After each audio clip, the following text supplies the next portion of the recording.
Chapter 1040. Set a trap. Although these birds' nests aren't top grade, they're still imported from overseas and are much more expensive than a regular gold ring. With the Zhuo family's financial capability, for him to buy these birds' nests for Shangguanxi was indeed quite remarkable. Could they really have misunderstood Zuoling? For a moment, Enai Tsuehua wasn't quite clear about the truth. Are these birds' nests really from Zuoling? Old Lady Shangguan, holding little Enai Yun, came over from the other side. Really, Grandma?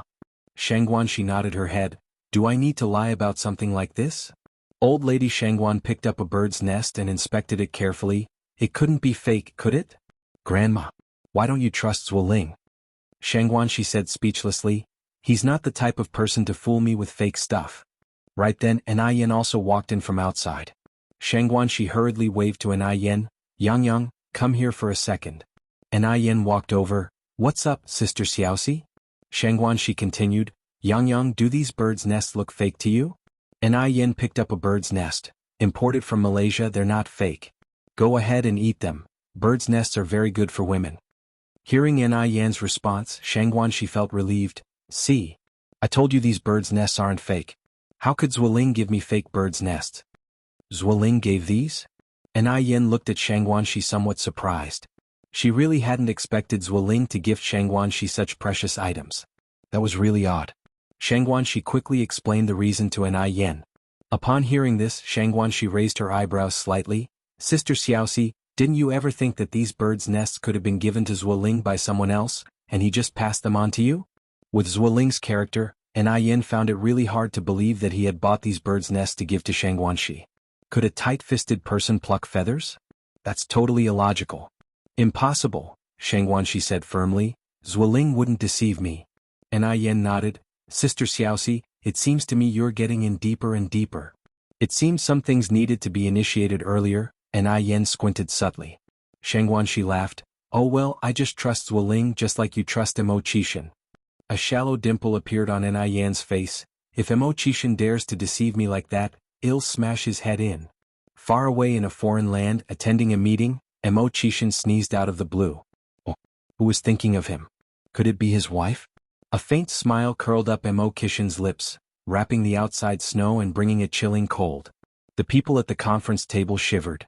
Big boss, please stop smiling. So terrifying. Shangguanxi said, if our family's Zuoling dares to deceive me, then I will also smash his head in. Enai Yen laughed. Sister Xiaoxi, I'm looking forward to seeing that. Don't worry, you'll never get to see it, Shangguanxi said, smiling as she wrapped her arm around Enai Yen's shoulder. Enai Yen just smiled. After dinner, Enai Yen called Li Tong. Hello, Yang. Li Tong's voice sounded very excited. Due to her flawless skin, having just received some money from her elders, how could she not be excited? She was so happy she could jump. Enai Yen continued, Tong, are you free tomorrow morning?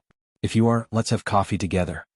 Enai Yen inviting her, even if she was busy, she had to make time. After all, Enai Yen was her god of wealth. Li Tong said, I have time, of course I have time. What time shall we meet tomorrow morning? Let's meet at 10, Enai Yen said. Okay, no problem. Don't miss it.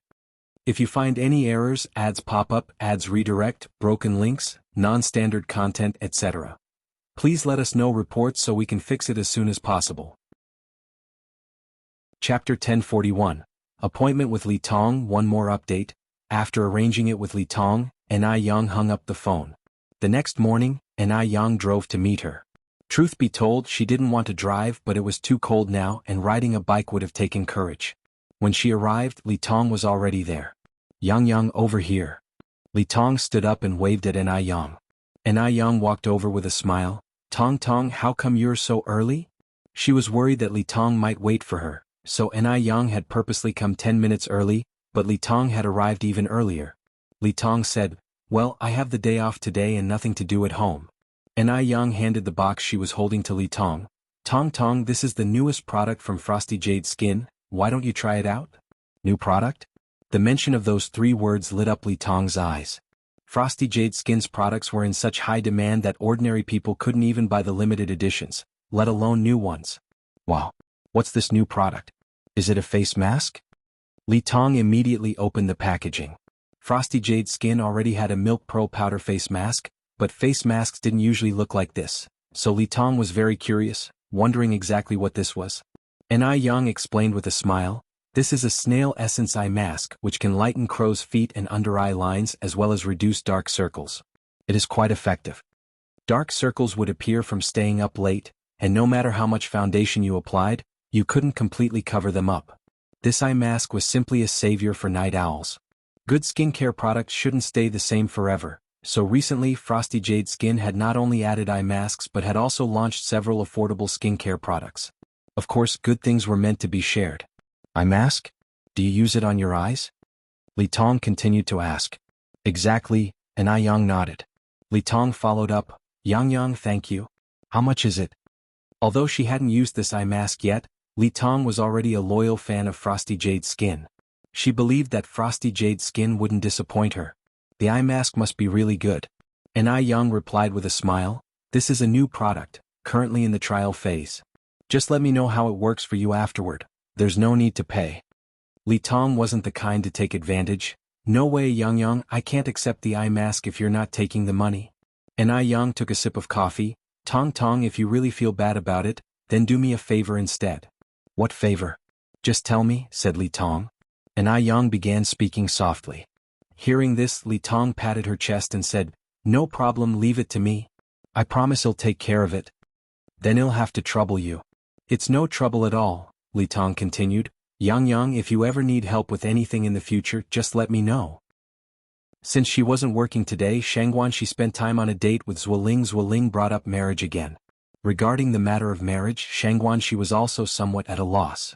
After all, it was a commitment for a lifetime and she wanted to think it over properly.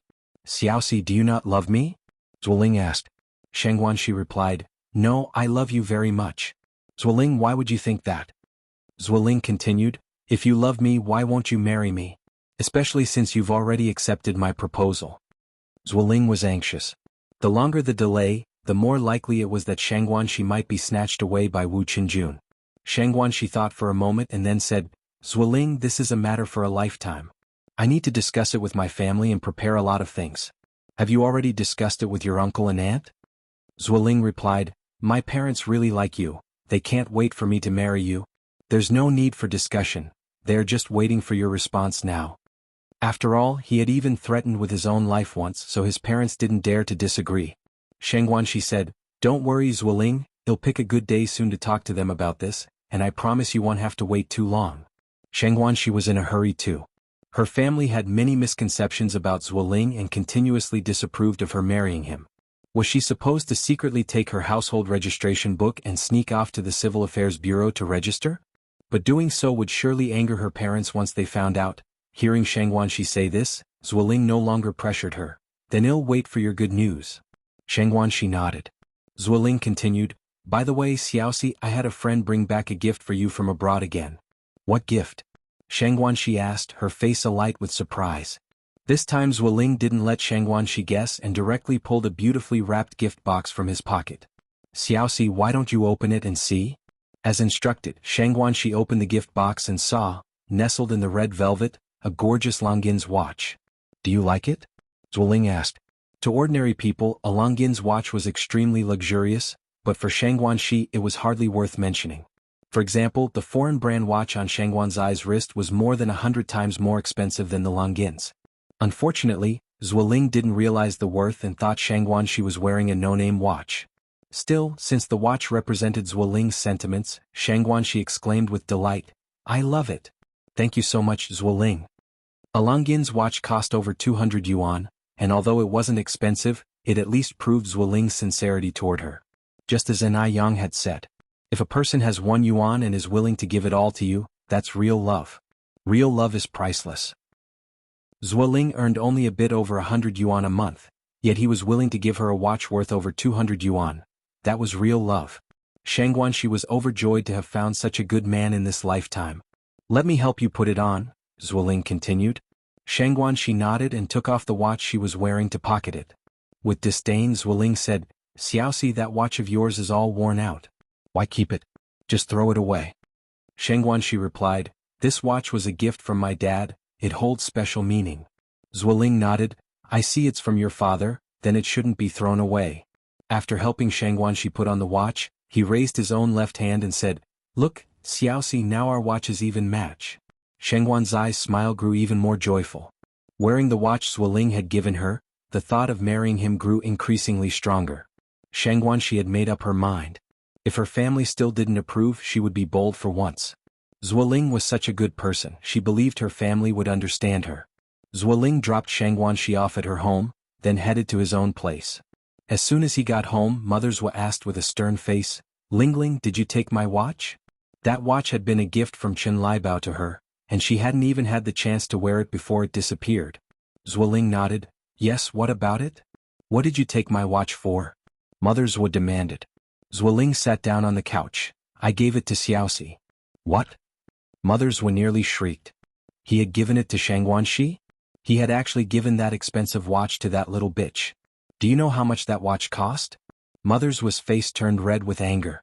Without a care, Zuoling picked up an apple. "It's just a watch, right? Is it worth all this fuss? Besides, Xiaoxi is not an outsider. She's about to marry into our family. That watch costs over 200 yuan. Over 200 yuan. I couldn't even bring myself to wear it, and there you go, giving it to that little bitch without even blinking an eye." They weren't even married yet, and her son was already so enamored with that little bitch. What would happen if they did get married? "Go right now and get that watch back from that little bitch. Go now." Mother Zhuo pushed Zuoling toward the door. Speechless, Zuoling said, "Mom, is it really worth it? I'm your son. Do I mean less to you than a watch?" Mother Zhuo yelled, "It's my watch. What gives you the right to give it to that little bitch? If you don't want to get it, then I will go to that little bitch myself and get it." "That damned little bitch, daring to take her things." Zuoling continued, "Mom, calm down. Xiaoxi is going to marry into our family soon. We can just have her return the watch later. Right now it's not going to happen, we're at a critical point. If you screw up our affair at this time, then I might as well be dead."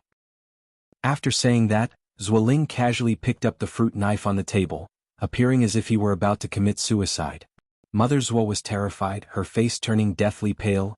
Lingling dropped the knife. "Put down the knife." Zuoling placed the fruit knife down. "Mom, don't worry. Once Xiaoxi steps into our home, you can treat her however you want and I won't stop you. But not now. If you find any errors, ads pop up, ads redirect, broken links, non-standard content, etc., please let us know reports so we can fix it as soon as possible." Chapter 1042, Beauty Trap, Second Update. He had to appease Shengguan Shi properly now. If he ruined the relationship at this time, wouldn't all his previous efforts be wasted? With suppressed frustration, Mother Zhuo said, Fine. I won't look for her. Is that not enough if I don't look for her?" Zuoling responded with satisfaction. "If you had acted like this earlier, I wouldn't have needed to get involved." At that moment, a voice came from the kitchen. "Wife, where did you put our bird's nest?" Birds' nests usually have some feathers, so the task of picking them fell to Father Zhuo. Hearing the words bird's nest, Zuoling's brow twitched, and the apple in his hand suddenly lost its appeal. Mother Zhuo said, "Isn't it on top of the cabinet? Look carefully." "There's nothing. I only found an empty box." Father Zhuo replied. Mother Zhuo, already full of anger and nowhere to vent it, snapped, "You useless idiot. You can't even find something as big as a bird's nest. What can you even do properly?" Father Zhuo replied grievously, "There really is only an empty box." Just then Zuoling continued, "Mom, I took the bird's nest." "You took it?" Mother Zhuo looked at Zuoling in surprise. "What did you need the bird's nest for?" As soon as she finished speaking, Mother Zhuo realized, "Oh no. You didn't take our family's bird's nest to give to that little bitch, did you?" By the last sentence, Mother Zhuo's voice had changed. Zuoling nodded, "Yeah." Mother Zhuo really wanted to slap Zuoling to death, but looking at her beloved son's face, she couldn't bring herself to do it and instead took out her anger on Father Zhuo. "You useless idiot. Look at your great son. Oh my God. My bird's nest. The bird's nest I couldn't bear to eat myself was wasted on that little bitch." Mother Zhuo hit and punched Father Zhuo. She was furious. Father Zhuo was so angry he wanted to scold Zuoling, but he couldn't bring himself to do it and had to suppress his anger. That night, when it was time to sleep, Mother Zhuo felt more and more uneasy as she kept tossing and turning. She was heartbroken. There might be a chance to get the watch back, but not the bird's nest. Who knows, the bird's nest might have already ended up in that little bitch's stomach. "Sleep, just sleep," Father Zhuo said helplessly. "It's gone, let it be. Anyway, the Liebao family is rich, so we'll just ask Liebao to give us another one later. Mothers were responded angrily, Liebao is not a fool. Our Lingling is about to marry that little bitch, would Liebao still send stuff to our house? Fathers were then suggested, then we'll just have to deceive Liebao, it's not like they are getting married right away. Mothers were thought this was a good idea and paid a visit to Chen Leibao's house the next day. That visit indeed proved to be very fruitful. Morning light group. When lunchtime arrived, Zuoling was anxious to meet Sheng Guanxi, and he hurried to the cafeteria. He accidentally bumped into someone. And it was a beauty. Ach, are you blind? I'm so sorry, are you all right? Zuoling immediately apologized. He knew this beauty, her name was Li Tong, and she worked in the department next door. It was said that Li Tong's family had a powerful background and had connections with the company's CEO, which was why she managed to have an office job. Li Tong looked up, saw Zuoling's face and froze, a blush coloring her cheeks. It's okay. Zuoling also froze. As an experienced player in love games, he knew exactly why Li Tong was blushing. It was clearly the look of a young girl struck by love. Could it be that Li Tong had fallen for him? He was so handsome, youthful and promising with a high education level, it was completely normal for Li Tong to fall for him. Zuoling's heart raced. You see, Li Tong had far better qualifications than Sheng Guanxi. Sheng Guanxi had only her looks. Li Tong had the looks, the body, the education, not to mention her family background. Sheng Guanxi couldn't compare to even 1/10,000th of Li Tong. Zuoling hadn't even come back to his senses when he heard Li Tong ask, "What's your name? I don't think I've seen you before." Hearing this, Zuoling pointed to his work badge and said, "Im Zuoling." Li Tong nodded, "Im Li Tong, just call me Tong Tong." Tong Tong. Zuoling's heart immediately fluttered. A woman wanting to be addressed so intimately clearly meant something significant. "I have to go ahead for something else," Li Tong said, then walked in a different direction. Zuoling wanted to follow her but was afraid of being too forward, so he stared at Li Tong's back for a long time. Li Tong was beautiful and had a particularly cold demeanor. Several male colleagues in the office had tried to pursue her but all had eventually given up. Over time, no one dared to pursue Li Tong anymore. Zuoling hadn't expected Li Tong to treat him differently. The more Zuoling thought about it, the more excited he became, so much so that he was distracted while having dinner with Sheng Guanxi. As they ate, Sheng Guanxi said, "Zuoling, I mentioned us to my parents last night, but they seem to misunderstand you and temporarily don't approve of our relationship. I'm so sorry." Sheng Guanxi felt very guilty as Zuoling had been waiting for her, but she kept disappointing him. Zuoling must be very upset right now? Zuoling said, it's okay.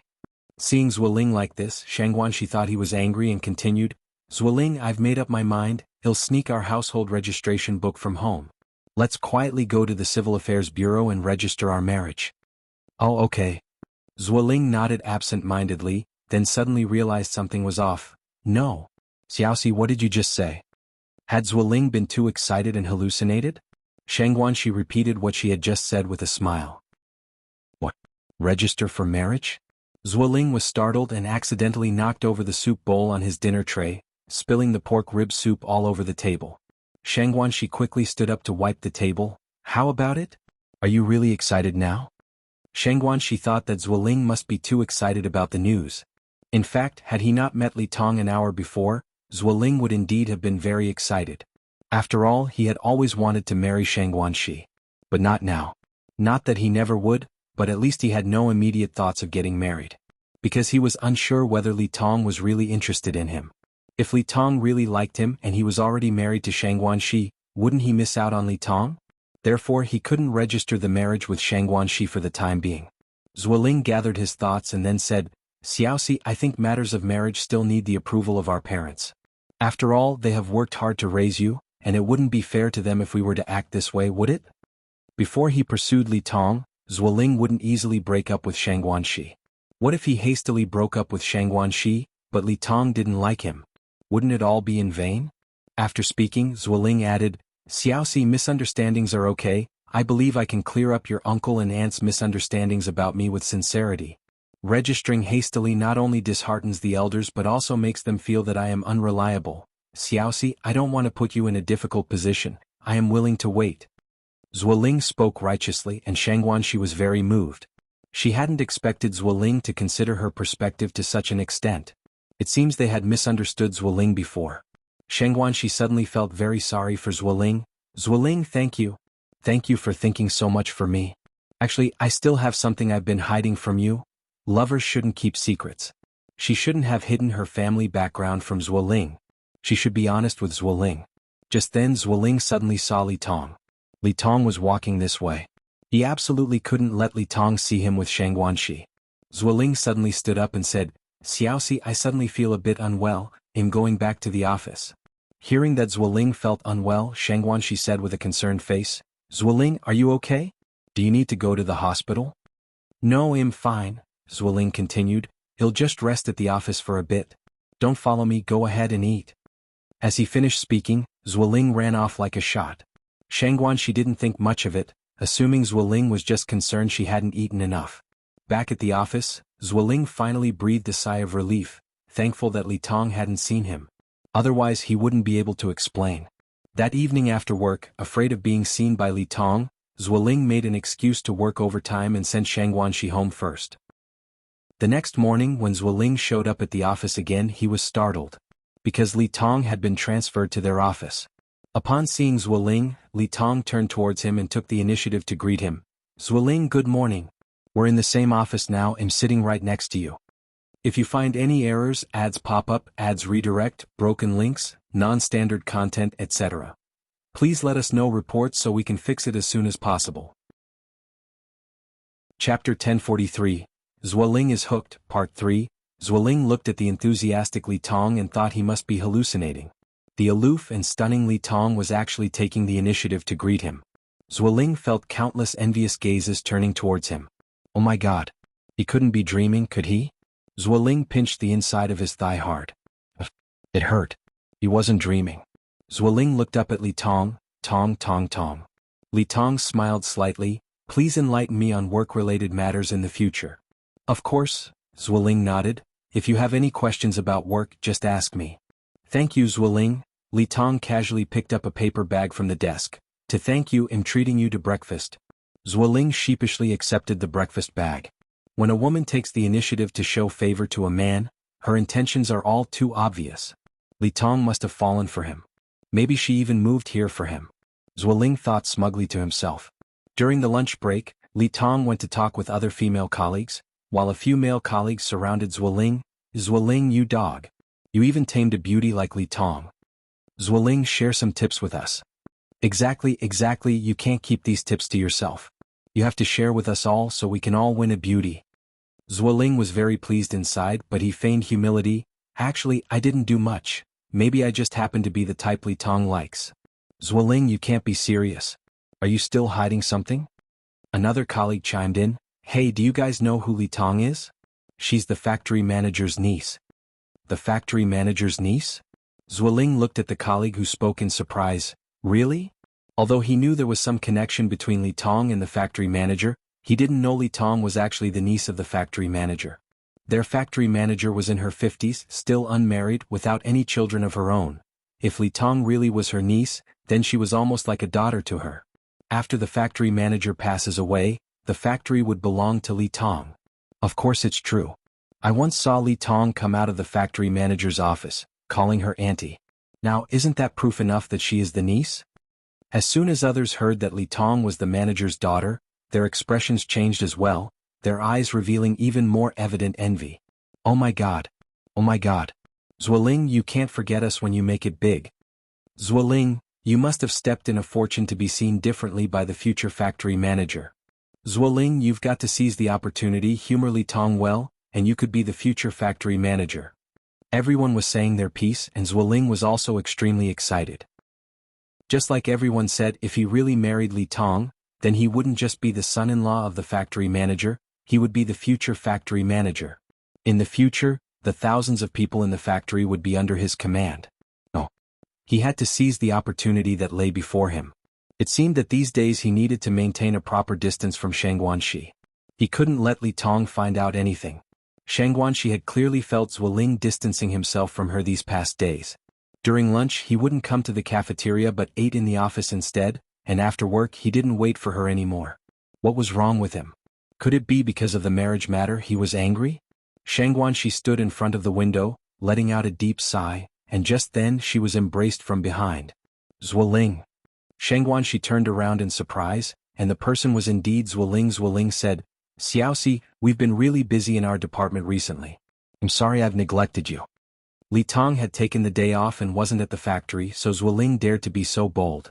Moreover, he had been estranged from Shangguanxi for such a long time. If the estrangement continued, what if Shangguanxi was deceived by someone else? Besides, Zuoling hadn't confirmed his relationship with Li Tong yet. He couldn't afford to give up the sesame for the sake of the watermelon, ending up seeing neither the watermelon nor the sesame. One must always be prepared for both possibilities. The gloom of several days instantly vanished with Zuoling's explanation.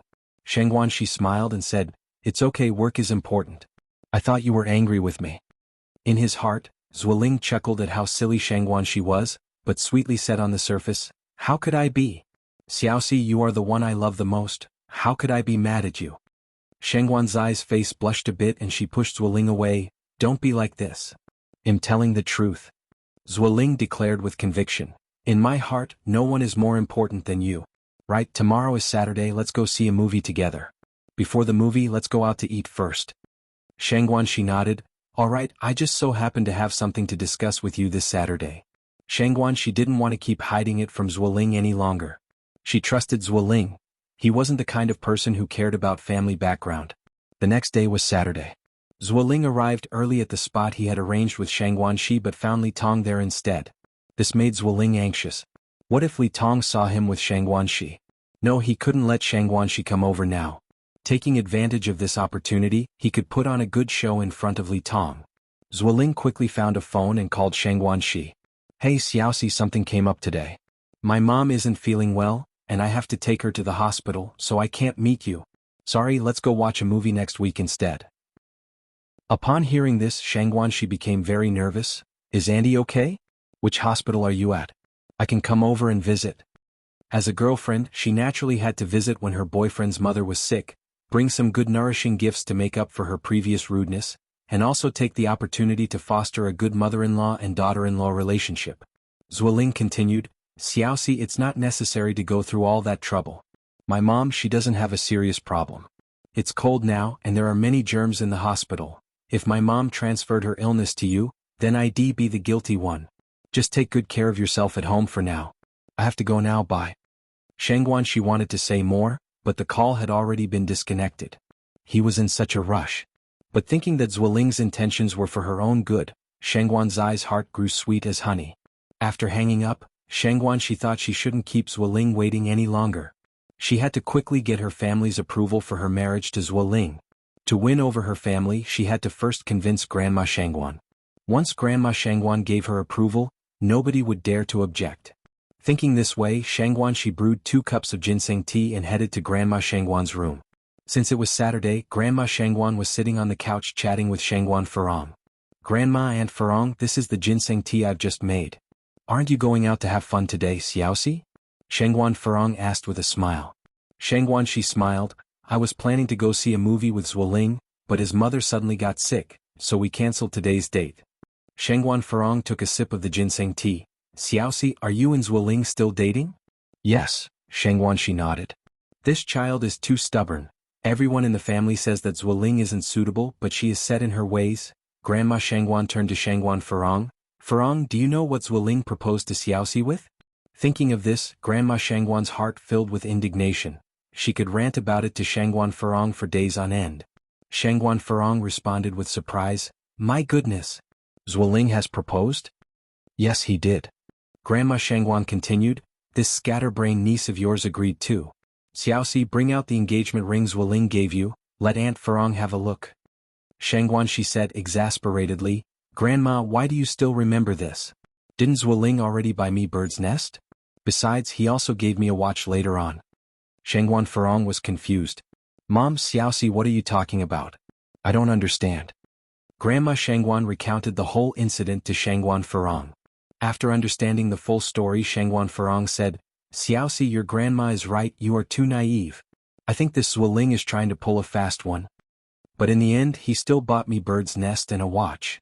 Shangguanxi protested. Xiaoxi, you are just too young, Shangguan Farong continued. Marriage is a lifelong matter, how could you be so hasty in deciding? Besides, look at the young ladies around you. Besides you, who is wearing a ring made of wild grass. From this, it's clear that Zuoling doesn't value you at all. If you find any errors, ads pop up, ads redirect, broken links, non-standard content, etc., please let us know reports so we can fix it as soon as possible. Chapter 1044, It's Always Crazy Once, Part 4.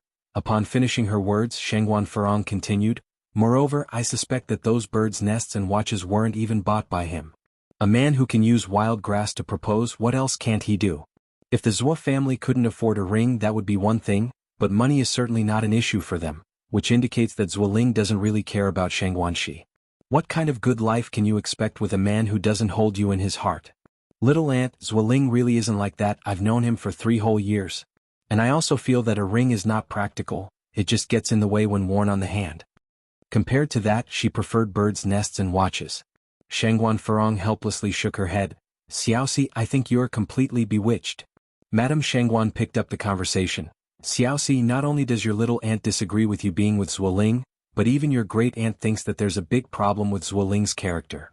The whole family opposed this marriage, and only Shengguanxi herself couldn't see the actual truth. Perhaps this is what it means to be blind when you're involved in the situation." Shengguanxi said very firmly, "I don't care. I just want to marry Zuoling." "I don't agree." Madame Shengguan was just as firm. "Xiaoxi, your mother passed away early and I have a responsibility towards you. I can't just watch you jump into a pit of fire with my own eyes." "Grandma, please." Shengguanxi clung to Madame Shengguan's arm, nearly in tears. "Zuoling and I truly love each other. He's not a pit of fire. Please bless us." Madame Shengguan was no fool. She knew she couldn't afford to be soft-hearted at this time, because Zuoling was not a good man. At the side, Shengguan Furong tried to persuade Shengguanxi, "Xiaoxi, your grandmother is only thinking of your best interests. We won't speak of family backgrounds, but just consider Zuoling's character. He's not worthy of you. And besides, his family situation is too complicated, with 7 sisters. If you really marry him, you're going to regret it one day." Although Zuoling claimed that his family didn't favor boys over girls, Shengguan Furong felt he was lying. How could such a family not favor boys? "No, I won't regret it." Shengguanxi continued, "And there's no problem with Zuoling's character at all. Everything he does is for my sake. He has my best interests at heart." Shengguan Furong shook her head helplessly. "Grandma, I beg you, I've never asked you for anything from when I was small until now. This is the first time, please agree, will you? All those in love are the same, they long to be with the one they love and pray for their family's blessing. The so-called feelings of happiness and sweetness fill their hearts completely, making them deaf and blind to everything else. They focus solely on being with their loved one, unafraid of even a future of hardship and darkness." Shengguanxi was a prime example. She was someone who would disregard everything for love. In life you have to be crazy at least once. Madame Shengguan understood Shengguanxi's nature well. If she were to refuse outright, she feared that Shengguanxi might do something extreme. She sighed and said, "Xiaoxi, let me think about it." Hearing this, a glimmer of hope flashed in Shengguanxi's eyes. "Grandma, do you agree?" Madame Shengguan said, "I can't give you an answer just yet whether I agree or not. I'll let you know when I've made up my mind." As long as Madame Shengguan was willing to compromise, it meant there was still hope for the matter. Shengguanxi said with a smile, "Then Grandma, you must think it over. Zuoling really is an outstanding grandson-in-law, he'll never regret marrying him." All right, Madame Shengguan waved her hand, "Go on out, I have some things to discuss with your little aunt." As she spoke, Shengguanxi turned and walked out. "I'll go then. Whenever you're ready, Grandma, just let me know." After Shengguanxi had left, Madame Shengguan sighed, "This child, Xiaoxi, is really becoming more and more like her mother." Su Fun back then was even crazier than Shengguanxi. They were both people who would do anything for love. Shengguan Furong nodded and sighed. "Yes, Xiaoxi has grown up so fast, but some things feel like they only happened yesterday." As she spoke, Shengguan Furong's tone changed as she continued, "But Mom, do you really plan on agreeing to Xiaoxi and Zuoling being together? Do you think I, as her grandmother, could just watch her jump into a pit of fire?" Madame Shengguan retorted. "Is this a delaying tactic?" Shengguan Furong asked. Madame Shengguan nodded. "Xiaoxi can be quite extreme sometimes. If I didn't say it this way, I'm afraid she would do something earth-shattering." Shengguan Furong sighed softly, "But this can't continue forever. You can't keep dragging it out, can you?" Madame Shengguan looked up at the window. "Let's wait until Yang Yang comes back tonight, then I'll discuss it with her. That child is the cleverest when it comes to ideas. Later that night, when Ni Yang came back, Madame Shangguan eagerly pulled Ni Yang into her room to talk about Shangguan's situation. Upon hearing it all, Ni Yang said with a smile, "Grandma, you don't need to worry about this matter. I believe that in a few days Sister Xiaoxi will break up with Zuoling on her own." Really? Lady Shangguan couldn't believe her eyes as she looked at Ni Yang. Ni Yang nodded slightly. "Really? Yang, do you know something? Or did you do something?" Lady Shangguan asked out of curiosity. Ni Yang responded with a mysterious smile, "It was just a little trick." Ni Yang trusted herself and she trusted Li Tong. Hearing this, Lady Shangguan instantly felt relieved and said with a smile, "Ah, Yang, with your words I can rest easy." The next day was Sunday, and Ni Tsuehua and Shangguan Dehui went to the orphanage as usual. Time flew by and another week passed. That week, Zuoling was still incredibly busy, so busy that he barely had the time to see Shangguanxi. Today was an exception. Zuoling, afraid that Shangguanxi might suspect something, said first, "Xiaoxi, have you and your family discussed our marriage?" Upon mentioning this, Shangguanxi looked at Zuoling with a face full of guilt. "I'm so sorry, Zuoling, for making you wait so long. I've already talked to my grandmother, but she hasn't given me an answer yet." Zuoling took Shangguan's hands and spoke tenderly, "It's okay, Xiaoxi, I understand you and I can wait for you." On closer inspection, Shangguanxi was actually even more beautiful than Li Tong.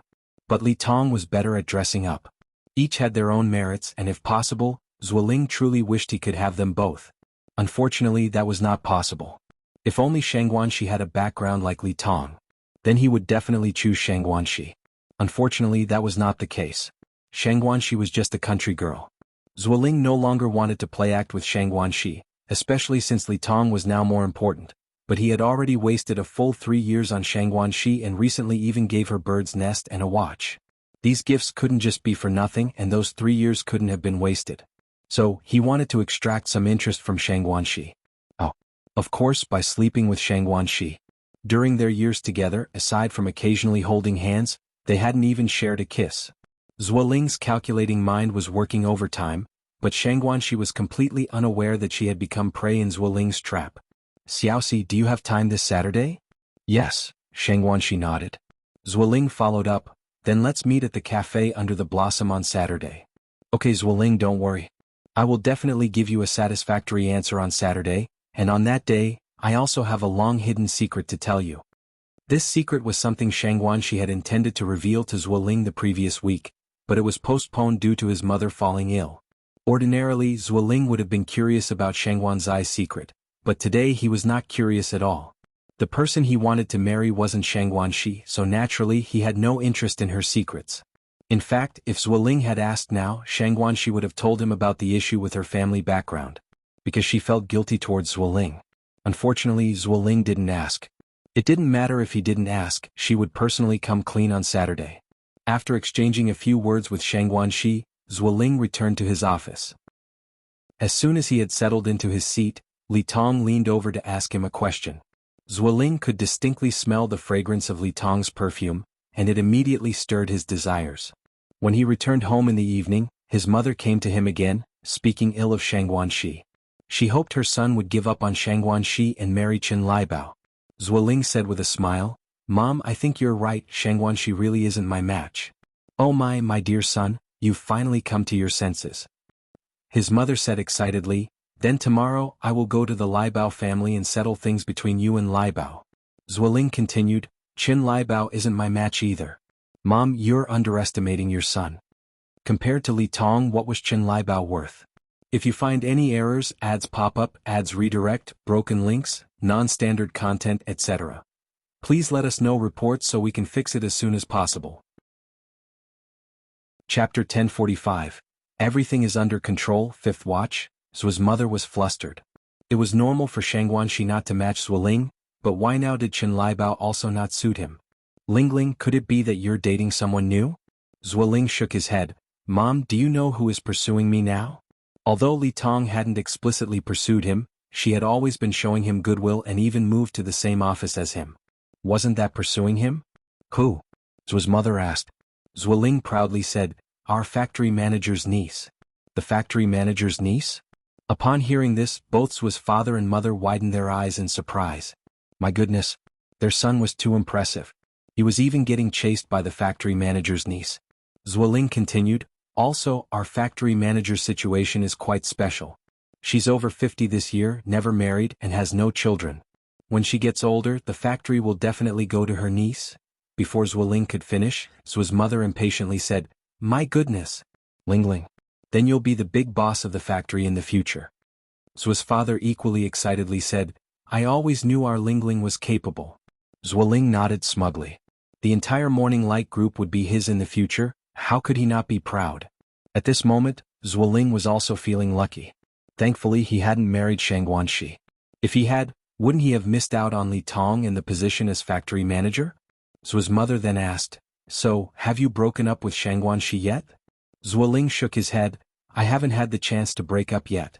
I plan to clarify things with her this week. Zuo's mother said, Don't wait for this week, just clear it up tomorrow. And remember, make her return the bird's nest and the watch. If she refuses, I'll go to her myself. Zuoling continued, Mom, don't worry, I know how to handle it. Zuo's mother then asked, What's the name of your factory manager's niece? How old is she this year? Zuoling said, Her name is Li Tong. She's very beautiful, just a few years older than me. Had this been in the past, Zuo's mother definitely would not have approved. Joking aside, her son was so outstanding, how could he settle for an older wife? But now, in the face of money and background, none of these were problems. As the saying goes, an older woman brings gold bricks, the older the better. Zuo's father nodded in agreement. I think what your mother is saying is quite right, Lingling, you can't disdain her. Zuoling smiled and said, Don't worry, Mom and Dad, I absolutely won't disdain her.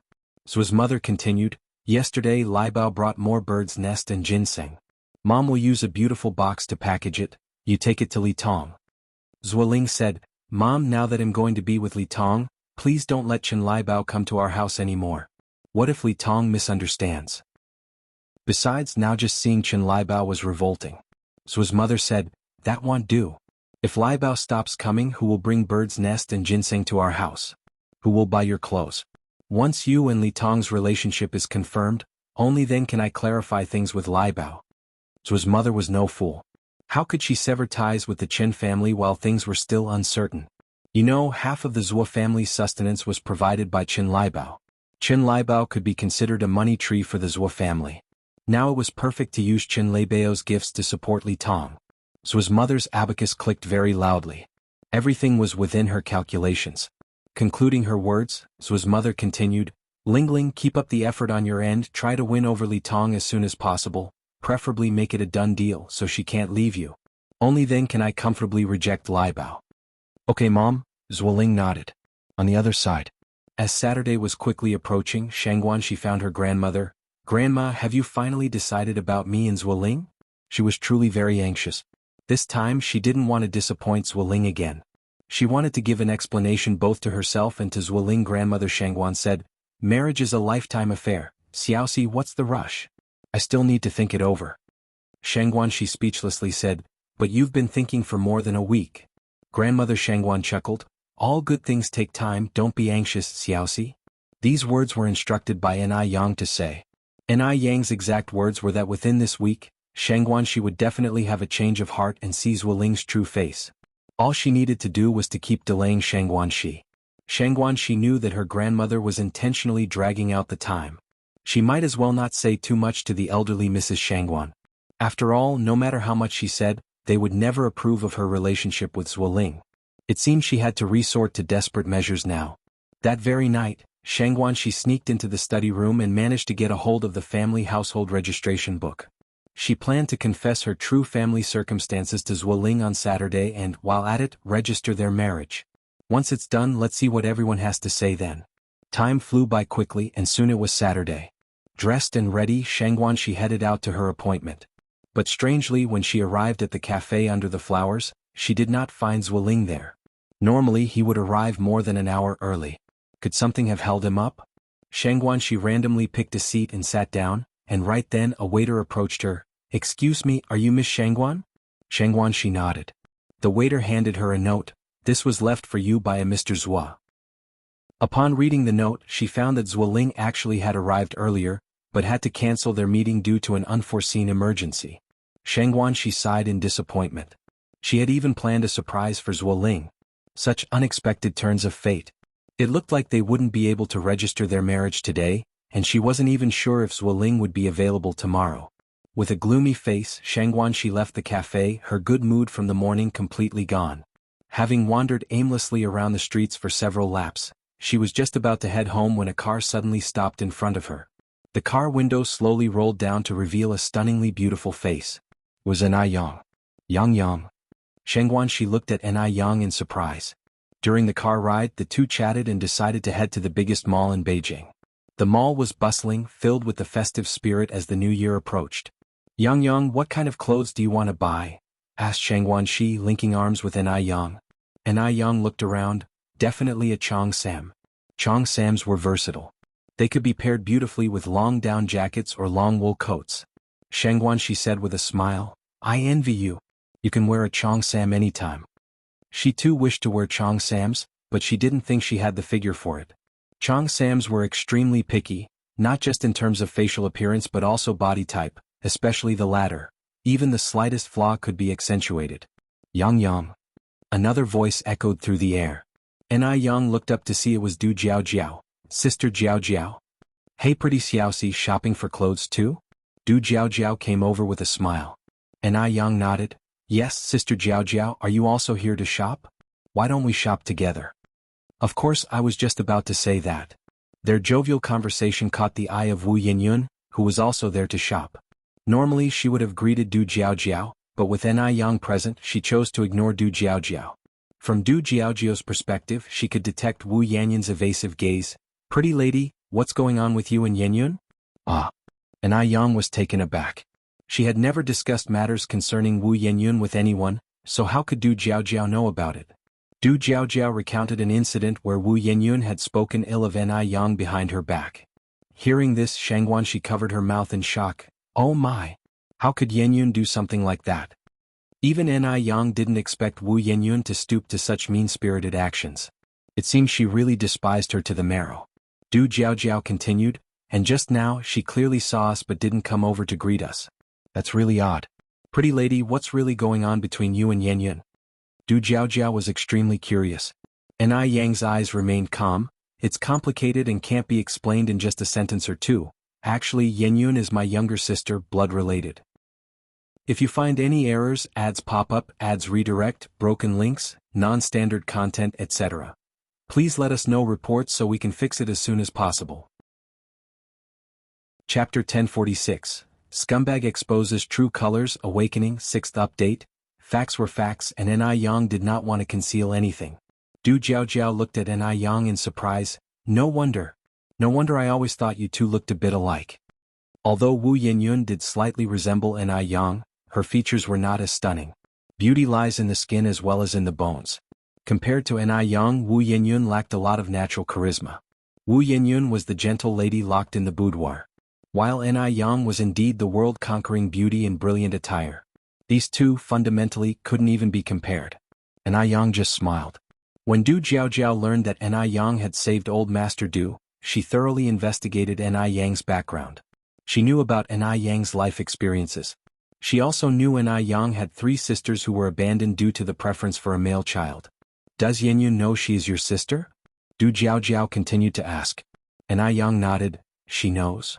Du Jiao then said, is she blaming your grandmother for abandoning her and that's why she bears a grudge against you? Maybe. Anai Yang's tone was indifferent. She blames me and my mother for not protecting her. Du Jiao frowned slightly. It's understandable that she blames your aunt, but if she also resents you, then that's unreasonable. How old were you at that time? What could you have done? Anai Yang was also just a child at that time. She probably had only just started to walk steadily. How could she have stopped Grandma Mu from throwing away the children? Anai Yang just smiled silently. Du Jiao continued, have you explained it to her? I have, Anai Yang shrugged, but she wouldn't listen. Not only did she not listen, but she also saw Anai Yang as a completely wicked villain. Fortunately, Anai Yang was rather open-minded and didn't mind these issues. If it were someone else, Wu Yanyun's heartless words could probably kill them with frustration. Du Jiao sighed. Every family has its own troubles. Alright, let's not talk too much about this, let's go over there and take a look. And I Yang nodded, took Shangguanzai's hand and followed Du Jiaojiao's steps. After the three of them left, Wu Yenyun emerged from behind the cover. She had a hunch. They were just discussing her. And I Yang must have spoken ill of her to Du Jiaojiao. Stirring up trouble, reversing right and wrong. Perhaps by now, she's already a villain who cannot discern good from evil in Du Jiaojiao's eyes. It was so unbearable. Why should N.I. Yang malign her behind her back? Wu Yenyun bit her lip hard, her face full of resentment. Yet now, aside from feeling aggrieved, she had no other option. N.I. Yang was too shrewd, winning hearts effortlessly. Even if she rushed to explain, Du Jiaojiao wouldn't believe her. In front of N.I. Yang, she had no choice but to accept her fate. But she didn't want to. N.I. Yang didn't have as much drama as Wu Yenyun. During the dress fitting, her pager beeped. Seeing the message on the pager, N.I. Yang's mouth curved slightly, and she turned her head to call Shangguanxi, Sister Xiaoxi. Shangguanxi was busy picking out clothes for Zuoling. Hearing N.I. Yang calling her, she turned her head towards N.I. Yang. Yang, what's the matter? N.I. Yang continued, Sister Xiaoxi, I suddenly feel like drinking Dubai pear juice. Could you buy me a bottle? I've walked too much today, I really can't walk anymore, and they sell it right over there. Shangguanxi nodded. Sure, Sister Jiaojiao, would you like one too? They'll get you one. Du Jiaojiao smiled and said, that would be kind of you, Xiaoxi. You're welcome. With that, Shangguanxi, picking up her bag, walked in that direction. The moment Shangguanxi left, Wu Qinjun arrived. Yang, what did you want to see me for? And I Yang smiled and said, let me introduce you to my good friend Du Jiaojiao. Sister Jiaojiao, this is my sister's admirer, Wu Qinjun. On hearing this, Wu Qinjun's face flashed an awkward expression. He had never shown any irregular behavior in front of N.I. Yang, and he didn't know how N.I. Yang had figured it out. Truly impressive. No wonder Shangguanxi liked her little sister so much. N.I. Yang turned her gaze to Wu Qinjun. Brother Wu, do you like Sister Xiaoxi? Yes. N.I. Yang was somewhat impressed by Wu Qinjun's courage to admit it publicly. It seemed that the elders in his family had not misjudged him. Wu Qinjun was indeed someone to whom one could entrust their life. N.I. Yang nodded and smiled. So, would you like an opportunity to make a move now when she's vulnerable? Ah. Wu Qinjun was stunned, not immediately grasping N.I. Yang's meaning. N.I. Yang pointed in a direction. Sister Xiaoxi went over there. You can go find her. Whether you can win Sister Xiaoxi's heart during this opportunity is up to you. Now Wu Qinjun understood. N.I. Yang was trying to matchmake him with Shangguanxi. Thank you. Wu Qinjun seriously said his thanks and then strode in that direction. If this worked out, he would definitely thank N.I. Yang properly. Du Jiaojiao came over and nudged N.I. Yang's arm. Beauty, what kind of potion are you selling in your gourd? N.I. Yang smiled and said, probably matchmaking potion.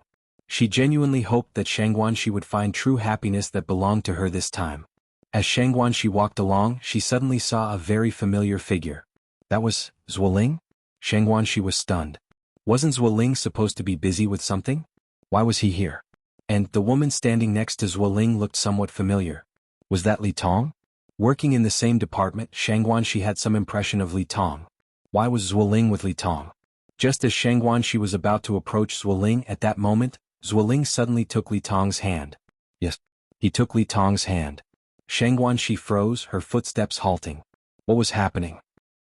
Just then she heard Zuoling continue, Tong, I like you. I've liked you for a long time. What? Shangguanzai's face turned pale, her blood running cold at that moment. Was she hallucinating? Li Tong curved her lips into a smile, her gaze passing Zuoling and looking toward Shangguanxi across from them. You like me? Isn't Shangguanxi your girlfriend? You have a girlfriend, how can you say such things to me? Aren't you afraid Shangguanxi will hear and get angry? Zuoling was stunned. He hadn't expected Li Tong to know about his and Shangguanzai's relationship. But Zuoling quickly recovered, his expression filled with affection. Shangguanxi? What is Shangguanxi?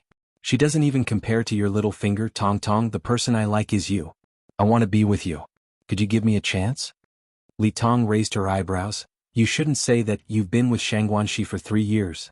If you don't like her, how could you endure her for 3 years? Tong, listen to me, I really don't like Shangguanxi at all, I don't feel anything for her. The only reason I've endured her for 3 years is because she kept pestering me relentlessly. I was driven to a corner, that's why I reluctantly agreed to her. Otherwise, how could a country bumpkin like Shangguanxi ever match up to me? Pestering relentlessly? So she was just a persistently annoying country bumpkin. That's just ludicrous. Shangguanxi never imagined that one day she would hear such disheartening words about herself from Zuoling. Tears blurred Shangguanzai's sight unknowingly. Li Tong continued, I don't see Shangguanxi as that kind of person. How can you prove what you're saying is true? Zuoling immediately held up 3 fingers, I can swear to the heavens. Li Tong laughed, if swearing were effective, then there wouldn't be so many heartbreakers in this world. How do I know you're not lying to me? Besides, I heard you've already proposed to Shangguanxi. This Li Tong was indeed the factory director's niece. She had quite the intelligence network. She even knew about that. At times like this, instead of denying everything, it might be better to just admit it openly. Perhaps Li Tong might even admire him more for it. Zuoling said, actually, the proposal wasn't really my intention, I just wanted to placate her. Otherwise I wouldn't have come without even preparing a ring. Tong, you know what? I just took a ring made of wild grass. She still agreed. Can you believe it? Shangguanxi must be a fool. Ah. Li Tong chuckled, then she really is a fool. Shangguanxi treated Zuoling like a treasure, but in his eyes she was even less than grass. What else is that if not foolishness? Hearing this, Shangguanxi could no longer bear it and turned around and walked away. She was too heartbroken, not even watching where she was going, and bumped directly into a wall of people, her tears instantly staining the person's clothes. What's wrong, Shangguanxiaosi? Who bullied you? If you find any errors, ads pop up, ads redirect, broken links, non-standard content, etc., please let us know reports so we can fix it as soon as possible. Chapter 1047, Confession, Part 7. Hearing the familiar voice, Shangguanxi couldn't control herself anymore and hugged his waist directly. She burst into a loud cry. The feeling was like that of a child who had been wronged, suddenly seeing an adult from home. All the grievances were infinitely magnified at that moment. Wu Qinjun froze, not knowing what to do. He said, tell me who bullied you. I'll go get revenge for you. Not only did Shangguanxi not answer Wu Qinjun, but she cried even louder. There weren't many reasons that could make Shangguanxi cry so heartbroken. It must be because of some pretty-faced boy. With slightly furrowed brows, Wu Qinjun looked up ahead. Sure enough, he saw Zuoling not far away, laughing and chatting with another woman. This pretty-faced boy, having Shangguanxi so good and not cherishing her, actually went to flirt with other women. Wu Qianjun's eyes filled with anger. Is it Zuoling, that pretty-faced boy who bullied you? Wait. I'll go beat him up right now. Daring to bully Shangguanxi. He doesn't see whose woman Shangguanxi is. Wu Qinjun released Shangguanxi and strode over towards Zuoling. Don't go. Shangguanxi reached out and grabbed Wu Qianjun's hand. Wu Qinjun could easily have brushed off Shangguanzai's hand. But he just couldn't. His hand felt electrified, tingling all over. Don't go. Shangguanxi choked up. Could you take me away from here? She didn't want to face Zuoling, nor did she want Zuoling to see her in such a sorry state. She just wanted to leave this place immediately. Okay. Wu Qinjun gripped Shangguanzai's hand firmly, shielding her in his arms and using his suit jacket to cover her face, striding toward the exit. Passers-by looked on curiously, but none saw Shangguanzai's discomposure. Wu Qinjun escorted Shangguanxi to the car. Where do you want to go? Shangguanxi shook her head. I don't know. Zuoling was her first love, and the one she wanted to marry ideally. The sudden turn of events made her feel as if her world had collapsed. The whole world turned dark. Wu Qinjun reached out and ruffled Shangguanzai's hair. It's just a man, isn't it? Shangguanxiaosi, are you that frail? I remember the old you wasn't like this. Shangguanxi glared at Wu Qinjun, her voice still thick with tears. What do you know? You've never been in love. How do you know I've never been in love? Wu Qinjun countered. Shangguanxi was taken aback. Have you? It made sense after all. Wu Qinjun had been abroad for so many years, how could he have never been in love? Wu Qinjun smiled and handed Shangguanxi a tissue. Want to wipe your tears? You're stronger than me, at least you once had love while I never even had that. There was a trace of forlornness in the depths of Wu Qianjun's eyes. Shangguanxi casually wiped her eyes. What do you mean? Wu Qinjun fell silent. I mean it's about being secretly in love. Shangguanxiaosi, after all these years, how can you still be as clueless as before? His remark was ambiguous. Everyone around him could see that he liked Shangguanxi, except for Shangguanxi herself. In fact, Shangguanxi really hadn't noticed. You have someone you secretly like? Wu Qinjun was handsome, well-educated, from a good family, and had studied abroad. Shangguanxi thought he surely wouldn't lack girlfriends. It was unimaginable that Wu Qinjun had someone he secretly admired. Truly incredible. Wu Qinjun said with a smile, "You can have a boyfriend, why can't I have someone I secretly admire?"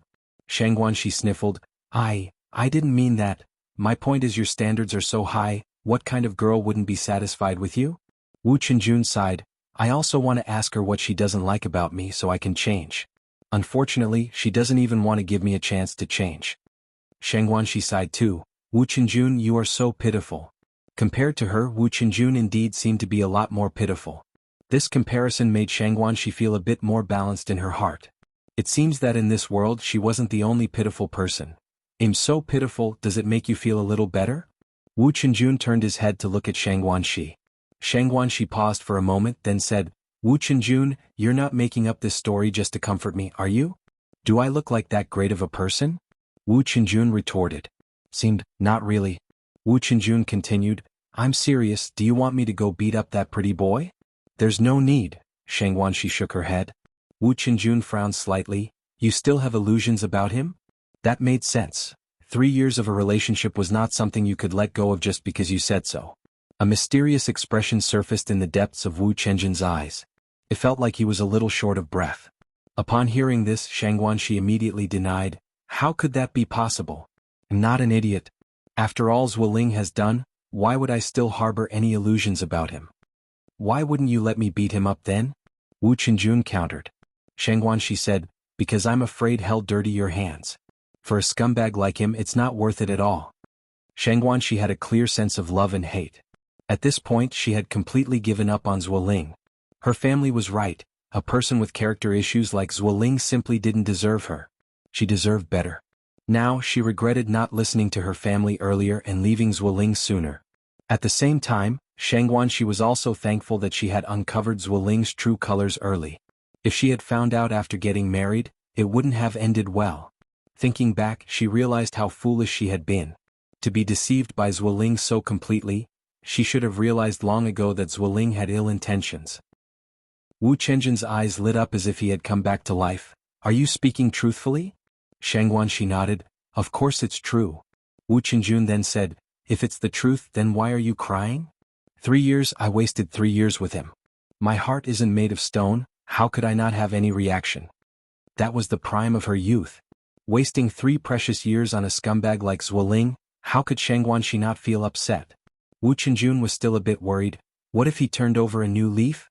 Would you forgive him? No. Shang Guanxi said firmly. A scumbag is a scumbag. Even if he's reborn, as long as he's still Zhuoling, I will never forgive him. A smile slowly appeared on Wu Qinjun's lips. Really? Happiness came so unexpectedly he couldn't believe it. What should he do? Of course it's true. Shang Guanxi affirmed resolutely. Having known Shang Guanxi for so many years, Wu Qinjun knew well that she was a woman of her word. Since Shang Guanxi was so certain, she definitely wouldn't rekindle the past flame. That meant his chance had arrived. Wu Qinjun started the car. Shall I take you home now? Shang Guanxi shook her head. I don't want to go home right now. Wu Lao-san, let's go for a drink? Can we go to Blue Night Bar? No matter the era, there's never a shortage of nightlife. By 85, Beijing already had several bars. Wu Qinjun thought for a moment. Are you sure you want to go to the bar? Shang Guanxi nodded. I've never been to a bar my entire life. Can you take me just this once? Wu Qinjun hesitated, then nodded. All right. Bars in the 80s were a bit different from those in later years. Bars of later times were glitzy and extravagant. At present, bars were simply places for drinking, not only orderly but also quite elegant, open even during the day. Shang Guanxi ordered 2 pitchers of beer in one go. At first it was fine, but after a couple of glasses she started crying while drinking. Usually prim and proper, Shang Guanxi became a different person when drunk, hugging Wu Qinjun and cursing out Zhuoling. Wu Qinjun just played along with her antics and joined in the cursing. Meanwhile, Anai Yang and Du Jiaojiao were still picking out clothes. Du Jiaojiao was a shopping guru, and in no time she was carrying 7 or 8 bags. Anai Yang also selected a Chong Sam for herself, along with a coat and a down jacket, and bought a set for each of the 3 elders, her parents and little Anai Yin at home. The beauty Xiaoxi hasn't returned yet. Are you sure she's alright? Du Jiaojiao was a little worried about Shang Guanxi. She has Wu Qinjun with her, she'll be fine. Wu Qinjun grew up with Shang Guanxi since childhood, and he was a gentleman. and I Yang wasn't worried about Shangguanxi at all. If you find any errors, ads pop up, ads redirect, broken links, non-standard content, etc., please let us know reports so we can fix it as soon as possible. Chapter 1048. Grandpa Du is furious. Do you no longer wish to live? 8 updates. Du Jiaojiao nodded her head. It's getting late, let's go for dinner. Sure. After all, Nai Yang's task was already fulfilled. This way. Du Jiaojiao linked her arm with Nai Yang's. Nai Yang pointed in another direction. That way seems to be closer. Du Jiaojiao said, my younger brother is waiting for me over here. Is your big brother here too? Du Jiaojiao said, he originally didn't want to come, but since he hasn't left the house for several days and I find shopping by myself too boring, I dragged him along. In reality, having the eldest Du around was the same as not having him around. Because he hardly walked a few steps with Du Jiaojiao. There was a rest area inside the department store. With the new year approaching, the area was filled with people. Yet Wu Yinyun spotted Elder Du at a glance. He was sitting amidst the crowd, with one hand holding Buddhist scripture, the other turning a page. His pale palm was adorned with Buddha beads that, maybe due to being worn for a long time, were smooth to the point of shining like bright night pearls, dazzling under the light. Wu Yinyun was momentarily startled, then turned to look at her reflection in the mirror. Today she was wearing a white down jacket and small leather shoes, her hair was tidy, her face was clean, and after some time spent on self-care, the sickly and gaunt Wu Yinyun of the past was gone. Now, reflecting off the glass was a completely transformed Wu Yinyun. She and Nai Yang were blood sisters, and she didn't think she was much less attractive than Nai Yang at this point. So now, Wu Yinyun had enough confidence to greet Elder Du. Wu Yinyun turned slightly, preparing to walk over to Elder Du, but at that moment she froze. Because someone had beaten her to it. It was Nai Yang. Again it was her. Was she doing it on purpose? A layer of anger surfaced in the depths of Wu Yinyun's eyes. Doesn't Nai Yang already have a boyfriend? Why does she always crowd around Elder Du? Does she really think of herself as some kind of fairy, that all the men in the world have to like her? Wu Yinyun clenched her fists so hard her face turned white with rage. Over here. Du Jiaojiao, still arm in arm with Nai Yang, said, I'm going to have dinner with the great beauty. Are you coming? 2 girls going to eat together? If there was any private talk, having a man like him around was inappropriate anyway. Elder Du raised his eyes slightly. I'm not hungry, you 2 go ahead. Are you sure you're not going? Du Jiaojiao asked. Elder Du shook his head. No, I'm not going. All right then. Du Jiaojiao didn't press further. Well, the beauty and I are leaving. Go ahead. After saying this, Elder Du added, by the way, where are you going to eat? I'll have the driver come pick you up later. Nai Yang said, no need to trouble yourself, I'll take Sister Jiaojiao back after we eat. Elder Du didn't stand on ceremony either. Watching Nai Yang and Du Jiaojiao leave, color finally returned to Wu Yinyun's face as she trotted over to Elder Du. Mr. Du. Elder Du frowned slightly. And you are? He had always had a poor memory for people who were irrelevant to him. At his words, Wu Yinyun felt a moment of dejection. She had met Elder Du several times already, yet he still didn't remember her. Was she really that unremarkable? I am Wu Yinyun, she said. Oh, having been reminded, Elder Du seemed to recall, you're Nai Yang's younger sister. Elder Du couldn't remember Wu Yinyun's face, but he did remember her name. Because Nai Yang had mentioned it more than once in front of him. Nai Yang's younger sister? Wu Yinyun lightly bit her lip as a surge of indignation rose within her. In Elder Du's mind, was she merely the existence of Nai Yang's younger sister? No. She wasn't Nai Yang's younger sister. Nor was she an accessory to anyone else, she was herself. She was Wu Yinyun. This time she was determined to make Elder Du remember her clearly. I'm not Nai Yang's younger sister. That kind of person doesn't have the right to be my sister. Du Grandpa slightly frowned, a surge of nameless anger suddenly rising in his heart, but his face remained as gentle as ever as he sized up Wu Yinyun with a cool tone. Ugliness breeds mischief. Ugliness breeds mischief? In an instant Wu Yinyun was stunned. Du Grandpa's words felt like a bucket of cold water had been poured over her face, leaving her humiliated and furious. She had never imagined that Du Grandpa would say such a thing to her. Shouldn't Du Grandpa be asking her why she said those things about Nai Yang? Wu Yinyun had even prepared her defense in her mind. If Du Grandpa asked her, she would expose the Nai family's contemptible acts of gender preference. Let everyone know Nai Yang and the Nai family's deeds. Then see if Nai Yang would still have the face to appear before Du Grandpa. But he didn't. Not only did Du Grandpa not ask anything, but he also uttered hurtful words without the slightest concern for her dignity.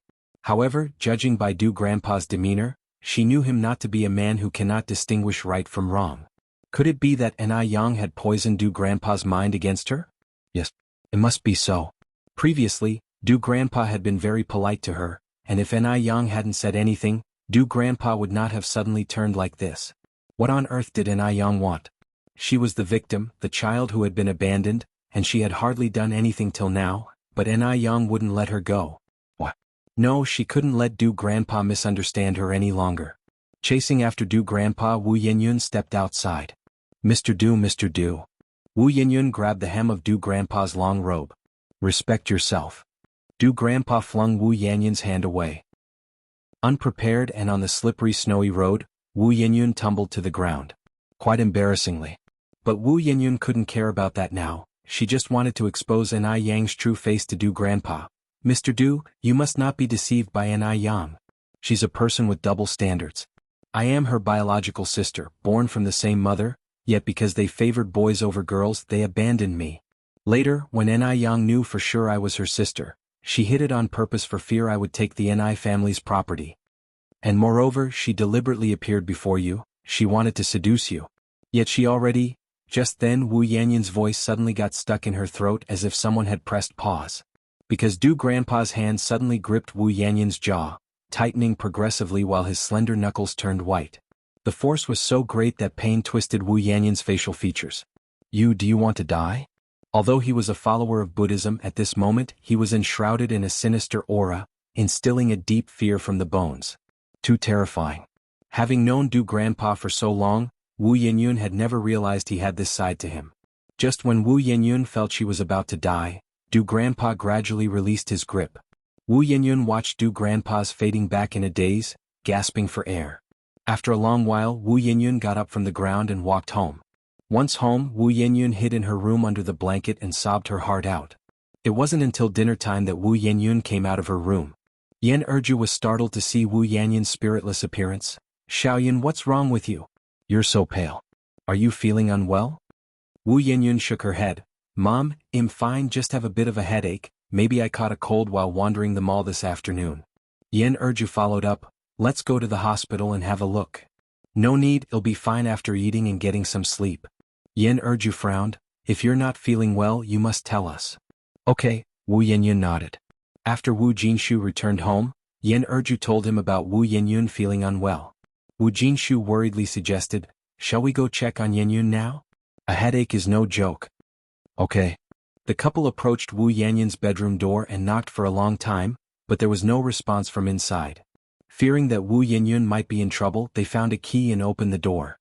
They saw Wu Yinyun lying on the bed, her face abnormally red, lips covered with layers of white film. Yan Erju touched Wu Yanyun's head and exclaimed, my God! She's burning up. Yinyun is running a fever. Wu Jinshu said, I'll go and get the bicycle ready, you help Yinyun put on a coat and let's rush her to the hospital. All right.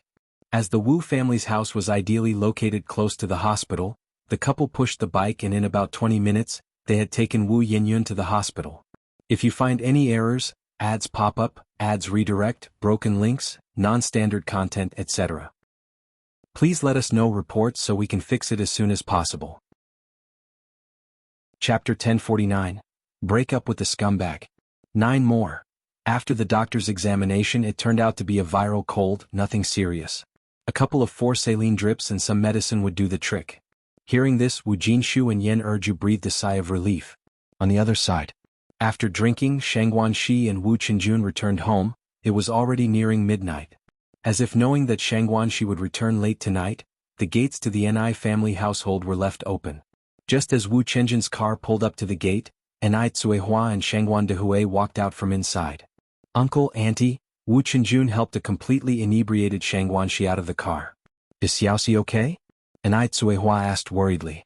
Wu Qinjun, feeling somewhat embarrassed, replied, she's fine, just had a bit of beer. I'm sorry, Uncle and Auntie, I didn't keep an eye on her. Shangguan Dehui smiled and said, it's okay, Yang Yang has already explained the situation to us. Qinjun, thank you for being there for Xiaoxi at this time. At times like this, compared to family, Wu Qinjun, who grew up with Shangguan Shi, was more suited to be by her side. There are things one can't say in front of family, but there are no such taboos with friends. Moreover, from a selfish point of view, Shangguan Dehui was very satisfied with this young man he had watched grow up. Anai Tsuehua helped Shangguan Shi into the house. Shangguan Dehui stayed back to chat with Wu Qinjun for a few moments. The hangover was truly unpleasant. When Shangguan Shi woke up, it was already past 10 the next morning. Thinking back to yesterday, it felt like a dream. When she thought of Zuoling again, Shangguan Shi felt not just a tinge of sadness but, more so, anger. What a scumbag. She hadn't expected him to be such a person. Shangguan Shi freshened up, got dressed and headed downstairs. "Good morning, Sister Xiaoxi," Anai Yang greeted Shangguan Shi with a smile as she sat at the dining table. "Good morning, Yang Yang." Thinking of yesterday's events, Shangguan Shi felt something was off. "Yang Yang, did you already know about Zuoling? It couldn't have been such a coincidence." Now that she thought about it, there was no reason for Anai Yang to have her buy pear soda out of the blue. And after she and Wu Qinjun left the mall, Anai Yang didn't page her either. Anai Yang didn't deny it and nodded. "Li Tong is my friend." "What?" Shangguan Shi looked at Anai Yang in surprise, unable to react for a moment. What was this situation? Li Tong was actually Anai Yang's friend. Anai Yang recounted the whole story. She had known for a long time that Zuoling was unscrupulous, which is why she had Li Tong test him, never expecting Zuoling to actually fall for it. Hearing this, Shangguan Shi sighed endlessly. She wasn't unreasonable. She knew Anai Yang did this for her own good. She not only did not blame Anai Yang but also wanted to thank her. If it weren't for Anai Yang, she would still be in the dark about Zuoling. "Yang Yang, thank you." Anai Yang smiled and said, "What are sisters for?" "Oh, and Sister Xiaoxi, don't be mad at Li Tong. She did what she did at my request." Shangguan Shi nodded. "Don't worry, Yang Yang, I won't be mad at Li Tong. I need to thank her too." This matter was also greatly helped by Li Tong.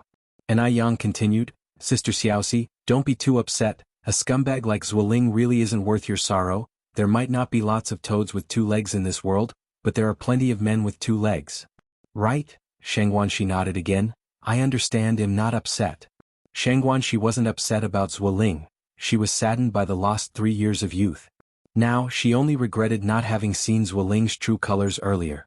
Seeing that Shangguan Shi was in good spirits, Anai Yang also let out a sigh of relief. She had been worried about whether Shangguan Shi would get over this hurdle. Now, it seemed that Shangguan Shi was much stronger than she had imagined. "By the way, Sister Xiaoxi, when do you plan on breaking up with Zuoling?" Just then, the voice of the nanny filled the air. "Xiaoxi, you have a phone call." Since there were elderly people at home and Anai Tsuehua was busy with work, Anai Yang had hired 2 nannies from outside. "Who is it?" Shangguan Shi turned and asked. "It seems to be your boyfriend." The nanny had been working in the Anai family for more than a month and often received calls from Zuoling. Shangguan Shi walked over and picked up the receiver. "Hello." Zuoling's voice came from the other end. "Hello, Xiaoxi, I'm really sorry about yesterday. My mom had another episode so I had to rush to the hospital, but I'm free today. How about we go watch a movie?" Zuoling was very frustrated. Yesterday he confessed to Li Tong. But to his surprise, Li Tong rejected him. She even said he was a toad lusting after a swan's flesh. But it was clearly Li Tong who seduced him first, that wretched woman. If she weren't the factory manager's niece, he would definitely not spare another glance at Li Tong. To think she was something special. She doesn't even compare to 1/10,000th of Shangguan Shi. Luckily, he hadn't confessed to Shangguan Shi sooner, otherwise, it would have been all for naught. Listening to Zuoling's voice, a mocking look surfaced in Shangguan's eyes. Did this Zuoling really think she was still the same naive Shangguan Shi of the past? How ludicrous. "Zuoling, let's break up." What? Zuoling thought he must be hallucinating. Was Shangguan Shi breaking up with him? Shangguan Shi loved him so much, how could she break up with him? "Xiaoxi, stop joking around, this joke isn't funny at all." Shangguan Shi said seriously, "I'm not joking, Zuoling. How could a country girl like me be worthy of you?" Upon hearing this, a shock went through Zuoling. He knew. He was finished. That scene from yesterday must have been seen by Shangguan Shi. Otherwise, she wouldn't have said such a thing. "Xiaoxi, things are not what you saw, I can explain. It was all Li Tong, that wench. She seduced me first." Beep beep beep. The busy tone came through from the other end of the phone. "Ah." Zuoling smashed the phone in anger. "What's wrong? Lingling, what happened?" Zuoling's mother rushed out of the room looking anxious. "Shangguan Shi broke up with me." Upon hearing this, Zuoling's mother rejoiced. "That's good news. After all, you were ready to break up with her. Zuoling's mother had never liked Shang Guanxi anyway. Zuoling said furiously, but Li Tong didn't accept me. Li Tong rejected me yesterday. What? Zuoling's mother exclaimed in surprise. Li Tong actually rejected you? Didn't you say Li Tong liked you? What on earth is going on? Zuoling's mother was very anxious. She wanted to find Li Tong and ask about the situation personally.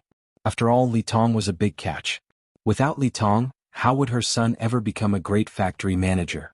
After a pause, Zuoling's mother continued, Lingling, don't worry. Maybe Li Tong is just testing you. She is, after all, the factory manager's niece with many responsibilities. Zuoling sighed. It's impossible now. There's no chance for me and Li Tong, because Li Tong made it quite clear yesterday. He couldn't possibly demean himself by pursuing Li Tong. So, he had to settle for second best and marry Shang Guanxi, but now Shang Guanxi had broken up with him too. Zuoling's mother frowned. Is it really impossible? Did you offend Li Tong in some way? With someone like Li Tong, who's such a pampered rich girl, her temper is quite fiery. Why don't you go and sweet-talk her again? It's no use. Zuoling flung away his mother's hand. That bitch Li Tong was just playing me from the start. She never liked me. Zuoling had never been played like this his whole life. He felt like a fool. Zuoling's mother was terrified. Lingling, don't get angry, Mom spoke out of turn. It's her loss for not fancying you. When you make it big in the future, she'll regret it. Even though there's no Li Tong, you still have Lai Bao. In terms of family background, Lai Bao is certainly not inferior to Li Tong. In terms of family background, Chen Lai Bao was of course not comparable to Li Tong. But under the current circumstances, Zuoling's mother could only use this to comfort Zuoling. As a mother, she couldn't bear to see Zuoling so heartbroken. Enough. Don't talk anymore. Shut your mouth. Zuoling glared furiously at his mother. He looked petrifying. Zuoling's mother swallowed hard, afraid to upset her son further. Okay, Mom won't talk, Mom won't talk. An I family. Upon learning about Shang Guanxi breaking up with Zuoling, old lady Shangguan's spirits lifted considerably. Finally they had broken up. However, old lady Shangguan was still somewhat uneasy because Shang Guanxi and Zuoling had had a falling out once before but got back together not long after. Old lady Shangguan feared Shang Guanxi might pull a fast one on her again. Xiaoxi, you won't get entangled with that Zuoling kid again, will you? If you find any errors, ads pop up, ads redirect, broken links, non-standard content, etc. Please let us know reports so we can fix it as soon as possible. Chapter 1050. Wu Yinyun critically ill, 10th update. What else could I have to do with Zuoling? Unless a donkey kicked me in the head. Shang Guanxi said with a smile. Grandma, rest assured, no more. Really? Really? Shang Guanxi nodded earnestly. I swear, if I'm ever stupid enough to be with trash like Zuoling again, may lightning strike me down. After receiving Shangguan Zai's promise, grandmother Shangguan finally breathed a sigh of relief. Shangguan Su, watching Shang Guanxi with a smile, said, Xiaoxi, you're finally thinking straight. When I knew you were dead set on marrying Zuoling, it worried me so much I couldn't sleep for several nights. Shang Guanxi raised an eyebrow. Really? You care about me that much? You're being heartless now. When have I ever treated you poorly? All right. Shang Guanxi said with a laugh. Big brother, you're always the best to me. Shangguan Su was then satisfied. Ni Yang raised his glass to Shang Guanxi. Sister Xiaoxi, congrats on escaping the wolf's den and being reborn. Also, hoping you'll find your ideal man soon. Speaking of an ideal man, I actually know one, Shangguan Su said thoughtfully. Who? Ni Yang played along with Shangguan Su smoothly. Shangguan Su looked at Shang Guanxi. Xiaoxi, how about I introduce you to a particularly outstanding young man? No thanks. Shang Guanxi immediately waved him off. I'm really not in the mood to think about these things at the moment. After all, she had just ended a relationship. How could she possibly be ready to accept a new one so quickly? Since Shang Guanxi disagreed, Shangguan Su, as her brother, couldn't force her. After dinner, Shang Guanxi took her prepared belongings and then went to work. The moment she got off the bus, she saw a familiar figure.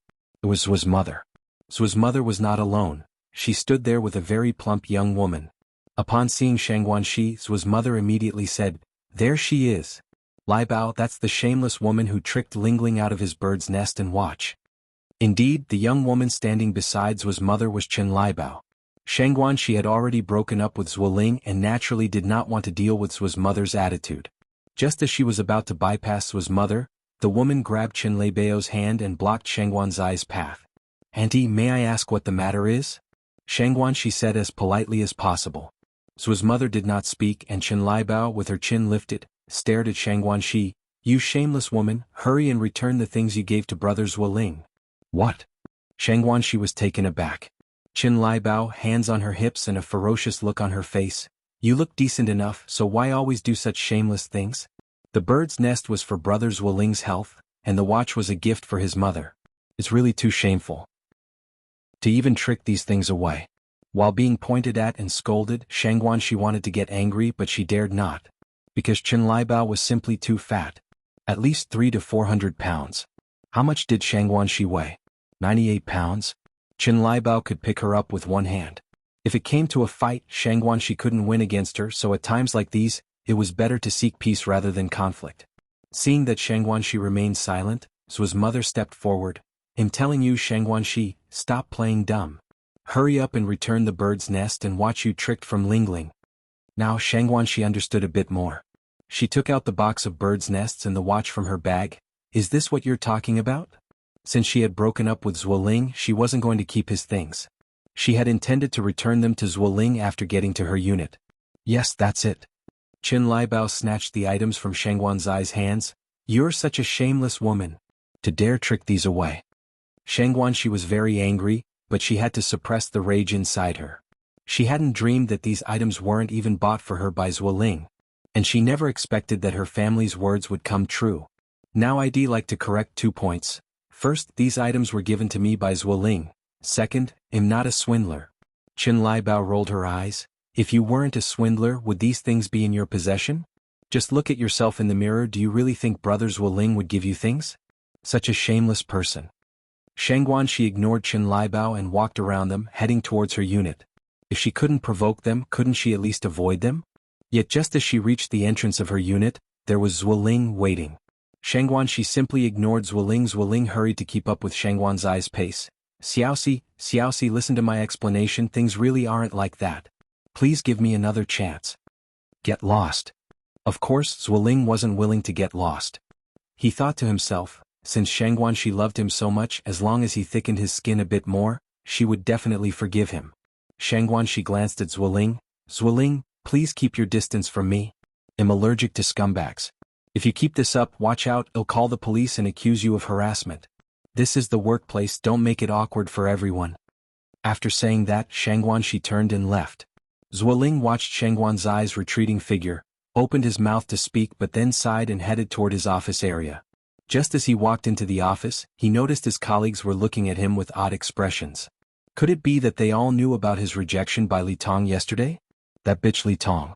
Just then, the manager came over and patted Zuoling on the shoulder. "Zuoling, pack up and leave early." Zuoling was stunned. "Leave early? Leave early to go where?" "What do you mean?" Zuoling looked at the manager puzzled. The manager said, "It means that you've been fired." "Fired?" Zuoling couldn't believe what he was hearing. "I haven't done anything wrong. On what grounds are you firing me?" The manager continued, "Someone reported that you've been having inappropriate relationships. Is that reason enough?" The 1980s were not like the future. Going back a couple of years, engaging in inappropriate relationships would not only result in being fired from your job, but serious cases could even lead to imprisonment. "Zuoling, I'm giving you face and I hope you'll wise up. Take this opportunity to pack up and leave before we put this on your record." Once this was recorded, it would become a lifelong stain for Zuoling, and no company would hire him from then on. There was no need to guess, it definitely had to be Li Tong's doing. Yet, Zuoling couldn't even vent his anger. Under someone's roof, one can't help but bow their head. Zuoling went to his desk, gathered his things, and then left carrying a cardboard box. None of his colleagues, with whom he used to be so close, were there to see him off. Life could be so ridiculous. At lunchtime, Shangguan Shi made a point of finding Li Tong and thanking her. Li Tong looked at Shangguan Shi in surprise. "You're thanking me?" She had broken up Shangguan Shi and Zuoling logically. Shangguan Shi should have hated her to the core, right? And yet, she was thanking her. Shangguan Shi smiled. "You let me see Zuoling's true face. Of course I have to thank you." She wasn't a fool. Li Tong, without any reserve, put her arm around Shangguanzai's shoulder. "Shangguan Shi, you're truly an Yang sister. Such clear thinking. I like it." To be deceived by a scumbag to this extent, Li Tong had thought Shang Guanxi was a blockhead. Unexpectedly, Shang Guanxi was so smart, not foolish at all. Relations between girls are very simple. After chatting for more than half an hour, they established a profound revolutionary friendship, and after work they even went out to eat dinner together. At the Wu family, Wu Yinyun had been taking cold medicine for 5 days, but rather than getting better, her cold had gotten worse. She had developed a ring of blisters around her mouth, bright red and frightful to behold. Moreover, because of tonsillitis, she couldn't eat anything solid and could only consume liquid foods, causing her to progressively lose weight. Her symptoms were becoming less and less like a common cold, but when she went to the hospital for a checkup, the doctors all said it was just a cold. Xiaoyan, are you still in a lot of pain? Yan Erju looked at Wu Yinyun with reddening eyes. Wu Yinyun shook her head. Not only could she not eat, but she also couldn't speak. It was extremely uncomfortable. But to keep her parents from worrying, she could only say she wasn't in pain. Wu Jinshu hadn't been to the construction site for a day. Seeing Wu Yinyun like this, he was troubled. I heard Yang Yang is good at medicine. Why don't we have Yang Yang come and check on Yinyun? Upon hearing this, Wu Yinyun grabbed Wu Jinshu's wrist tightly, shaking her head vigorously. She didn't want it. Even if she were to die, she wouldn't want an Yang's treatment. Wu Jinshu sighed. Yinyun, at a time like this, you shouldn't be stubborn. If you find any errors, ads pop up, ads redirect, broken links, non-standard content, etc., please let us know reports so we can fix it as soon as possible. Chapter 1051. Solving difficulties, killing 2 birds with 1 stone, 11 more updates. Don't want. She didn't want an Yang's treatment. She just didn't believe that if there wasn't an Yang, she wouldn't be able to live. Wu Yanyun's emotions suddenly became agitated, and she abruptly sat up, pulling out the 4 from her right forearm. Although she couldn't speak now, she could prove her determination through her actions to her family. Wu Jinshu and Yan Erju were startled. All right. They'll just tell Yang Yang not to come over then. Yanyan, don't be angry. Hearing Wu Jinshu say this, Wu Yinyun finally calmed down and lay back on the bed again, exhaling deeply. She didn't know what was wrong with herself. It was just a viral flu, but it felt worse than someone suffering from tuberculosis. Was she really going to die? No, she wouldn't. It was just a flu. She would get better. Wu Yinyun clenched the bedsheets under her, her eyes filled with determination. Yan Erju went to find the nurse. Wu Jinshu sat in front of the bed, sighing with worry. Yang had arranged to go shopping with Han Xiaoyu today, but after waiting a long time at the agreed place, Xiaoyu hadn't shown up, so she reluctantly drove to the Han family's home. Is Xiaoyu home? Yang knocked on the door. Yang is here. Han Xiaoyu saw Yang and apologetically said, I'm sorry Yang, something came up at home, and I was so rushed that I forgot we had planned to meet today. Yang smiled and said, it's okay, but is everything okay at your place? Han Xiaoyu sighed, the factory closed down and my parents are unemployed. Yang was startled, then remembered that with the progression of the era and the increase in private businesses, this period was indeed seeing the first wave of layoffs. It was also a time when many unemployed workers ventured into business, becoming the millionaires and billionaires of later generations. But for many, unemployment made life difficult. The Han family had 3 children, all dependent on their parents working at the factory. Now, with both parents unemployed, it was indeed woeful. I remember your dad was the factory manager, right? Yang said. Yes, Han Xiaoyu nodded. Now all institutions are cutting back on staff, and my parents were out yesterday looking for work but found nothing suitable. It was mainly because Han's parents had high standards, and ordinary jobs outside their interests. A thought flashed through Yang's mind, I actually have 2 suitable jobs for your uncle and aunt. Really? Han Xiaoyu's eyes lit up. Really? Yang nodded. Han Xiaoyu smiled and said, then come in and let's talk about it. If my parents hear this, they'll definitely be very happy. Yang followed Han Xiaoyu inside. As there were visitors, Han's father and mother graciously welcomed them out. Yang is here. Hello, uncle and aunt, Yang politely greeted. This was Han's father's first meeting with Yang. Are you Xiaoyu's classmate Yang who topped the exams? Yang nodded. Yes, uncle, that's me. Han's father, who had always heard Xiaoyu talk about Yang, was finally seeing her in person today. After all, she was the top scholar, a status that, in ancient times, would have meant taking up a high official position immediately. Han's father said with a smile, please sit, the home is modest, don't mind it. Han Xiaoyu went to make tea for Yang. Yang continued, Uncle, aunt, I heard from Xiaoyu that you've been looking for work recently, is that right? Han's father was initially stunned, then said, yes. And Ai Yang said, I have a job here, do you want to give it a try? Han's father's eyes brightened, really? And Ai Yang nodded. Han's father then asked, what kind of work do you want to offer us? Do you think the two of us can handle it? I heard from Xiaoyu that uncle, you were previously a factory manager and aunt was in factory finance, right? Yes. And Ai Yang smiled and said, then I will hire you as the factory manager and aunt as the finance manager. The factory was almost built and the workers were mostly recruited, but they still lacked a factory manager and a finance manager. It just so happened that Ai Yang was worried about finding an experienced factory manager, which solved an urgent need for her. It solved not only Ai Yang's urgent need but also the Han family's. It was a win-win situation. Helping oneself can also help others. Upon hearing this, Mr. Han was shocked. Yang, you're not joking with me, are you? Factory manager? Mr. Han had never imagined that one day he would become a factory manager. Could one become the head of a factory that easily? Mr. Han felt that this matter was a bit unreliable. Although Ai Yang was the top scholar in the nation, she was only an 18 or 19-year-old kid. Could she really manage a factory? Ai Yang shook her head with a smile. Why would I joke with you? Mr. Han continued, then where is this factory you are talking about? What does the factory produce? Ai Yang said, to be honest, the factory is my own. Her own factory? Not only Mr. Han was stunned, but so were Han Xiaoyu and Mrs. Han. Was she just boasting? Words alone aren't proof, so let's do this, I'll take you to the factory for a tour. Ai Yang stood up. Considering her age, owning her own factory was indeed incredible. It was normal for Mr. and Mrs. Han to be skeptical.